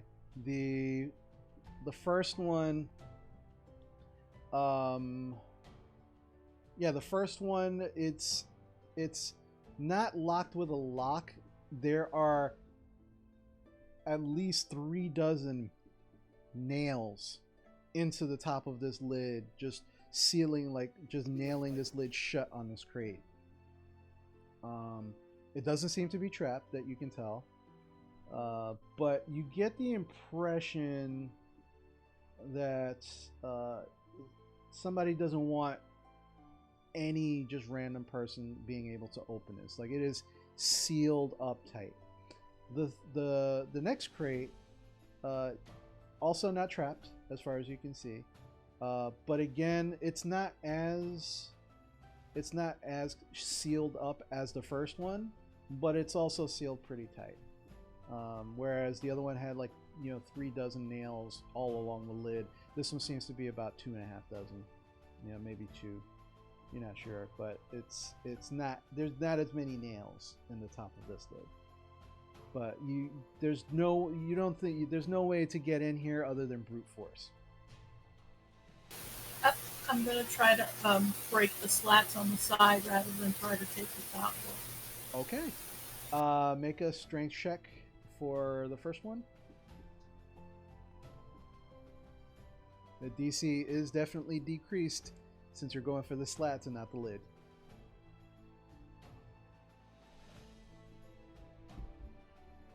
The total is 17. 17? Okay, yeah, you use the crowbar and you just start cracking some of the slats on the side of the crate. And yeah, whoever sealed this, they sealed it really good, but they used some shitty wood for the crate itself. And then you just start breaking up some of the slats and start pulling it out, and immediately one of the first things that kind of starts pouring out is kind of like sawdust and shaved wood. Starts kind of pouring out as you start pulling it out. As you stick your hand in, you feel something rough, and kind of like membranous, but like a rough texture to the outside. But you can't really see what it is. You kind of stuck your hand in.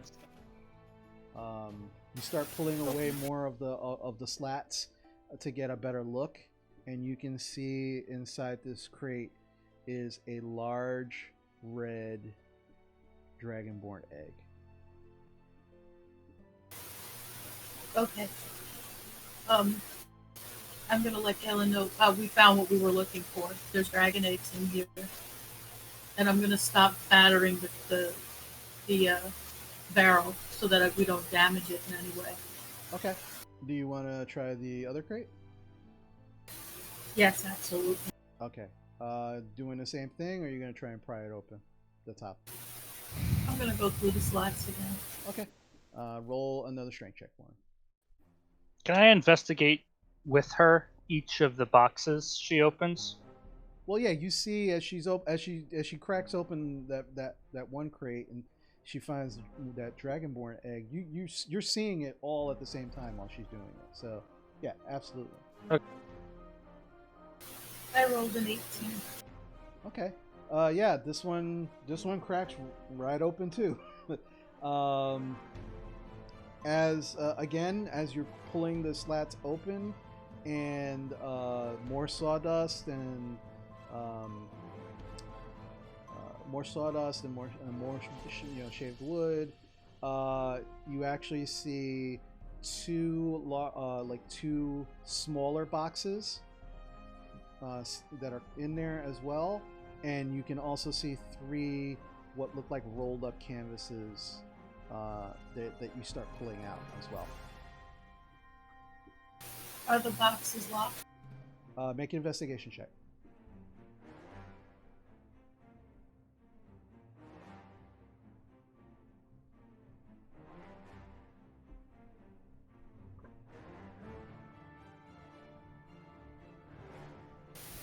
Not natural.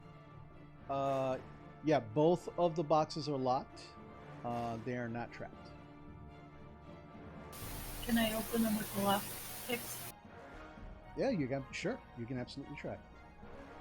So you're gonna try the first one? Yes. All right, roll lock picking for me.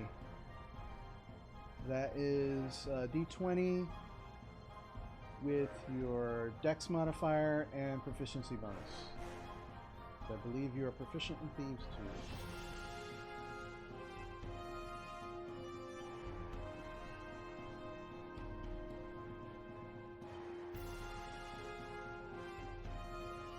$22 total. 22 total. All right. As you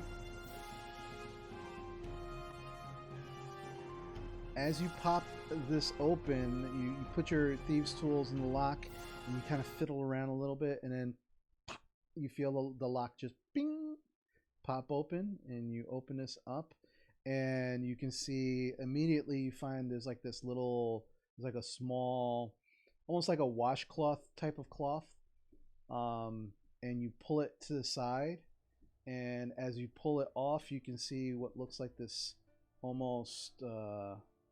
You can hold it with 2 hands almost. It looks like almost like a crystal ball. But it's just, it looks solid. And it's kind of small. It's like the size of a very, very, very, one of those small basketballs that you get the net for the back of your door, and you kind of play the basketball on the back of your door. It's about that size. It's, kind of about yay big. You want to open up the second one? Yes, please. All right. Another Thieves' Tools check, please.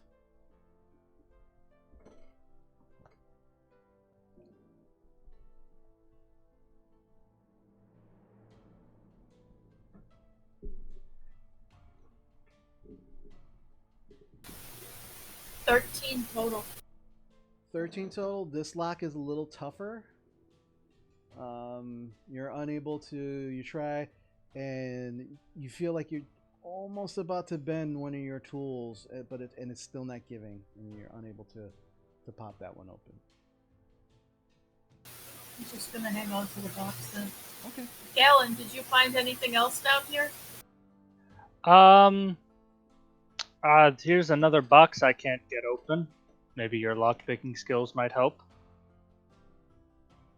Sure. All right, make an investigation check on that box. You're gonna love this. Oh, please be magic potions. Please be healing potions.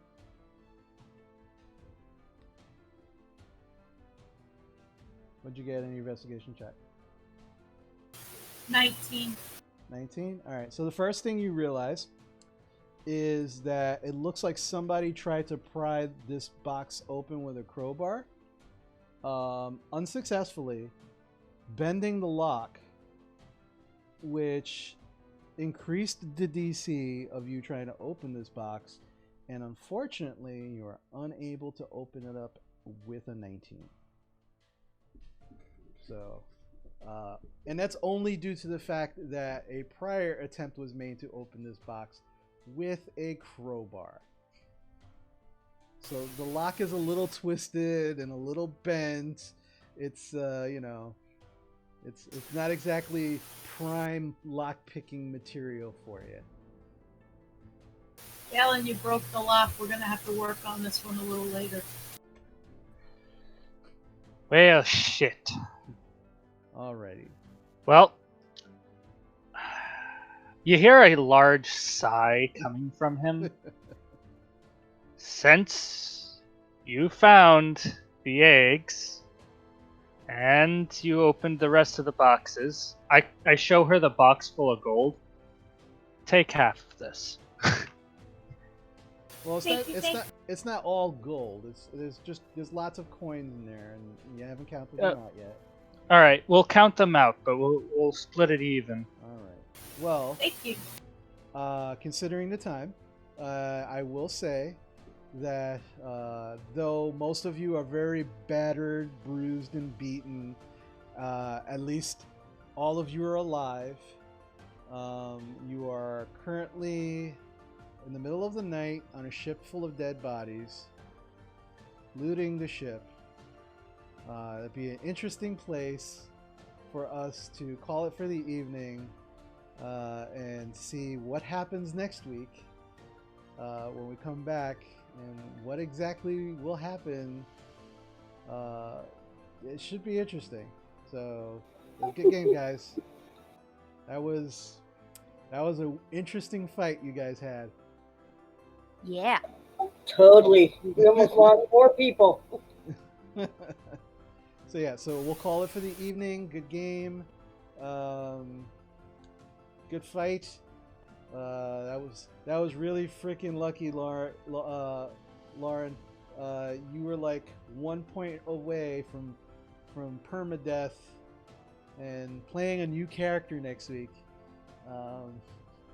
That would have been weird but interesting. So reality check. I have my backup. There's other options. Like set. Level 2. We don't got a 2. healer. You guys remember that? We don't have a healer? Level 2. No, we don't. You guys don't know if you have a healer or not. As I said, somebody asked you if you could heal. You said no. Does anybody have any healing abilities? What's that? She doesn't trust us. What do you expect? None of you people know this shit. None of you. YOLO. None of you. Metagaming fuckers. We didn't do shit. I know. YOLO. I'm just messing with you. So again, Wait, did somebody actually roll to tell if I was lying or if it was like a half truth or not? No, nobody rolled an insight. No, it was just asked, and apparently you said no. I don't remember this conversation. Yeah, I did say no.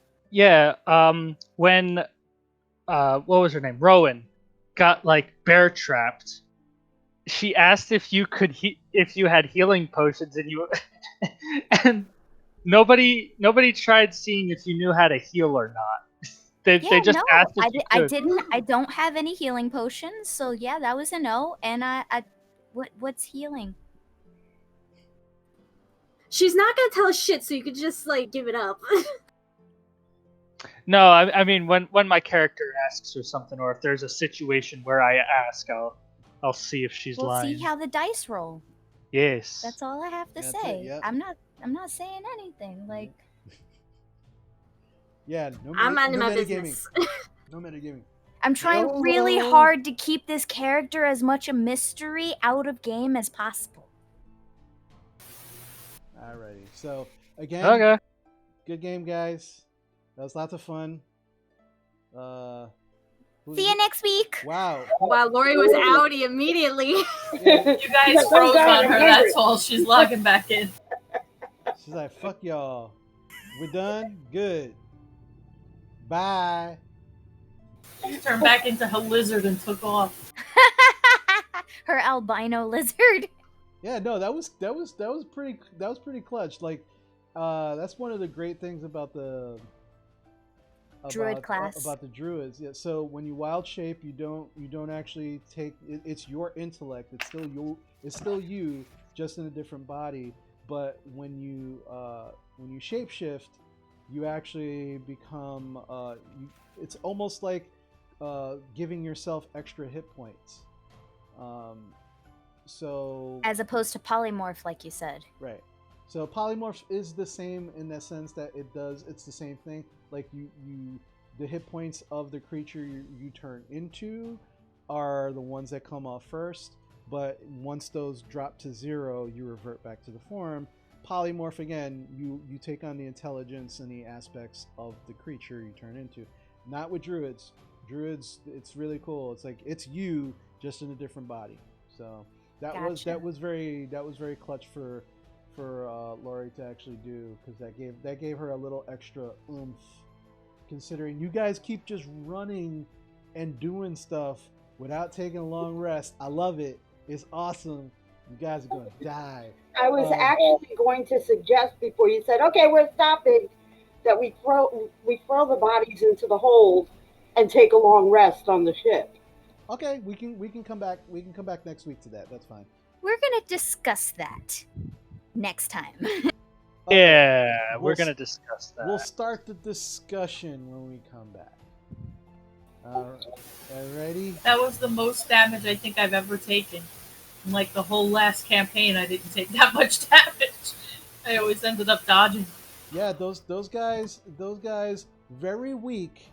But if they were up on top of you, they all had 3 attacks. So while very squishy, they were pretty much glass cannons. Like they all had like 7 hit points. Not their armor was not, their AC was not very high, but if they were on top of you, bam, bam, bam, bam, bam, bam. Those and yeah, I think Squall and Leah figured that out real fast. So, but Maya came in clutch. Yeah, she rolled. I was like, oh shit, she's gonna die, but this is what she would do, and thankfully she didn't. So, Yay. but again, good game, guys. Good seeing you. Had fun. Yep. Love you all. Thank you, guys. Dad, before I log off. Yeah. Bye guys. If it's not too damp outside, are we still gonna work on the walls for the rose bushes tomorrow? We can, like I said, let's talk about that later. We'll see how it is tomorrow. All right. All right. Adios. Good night, guys. Bye. Bye. Thank you guys. Good night. Night.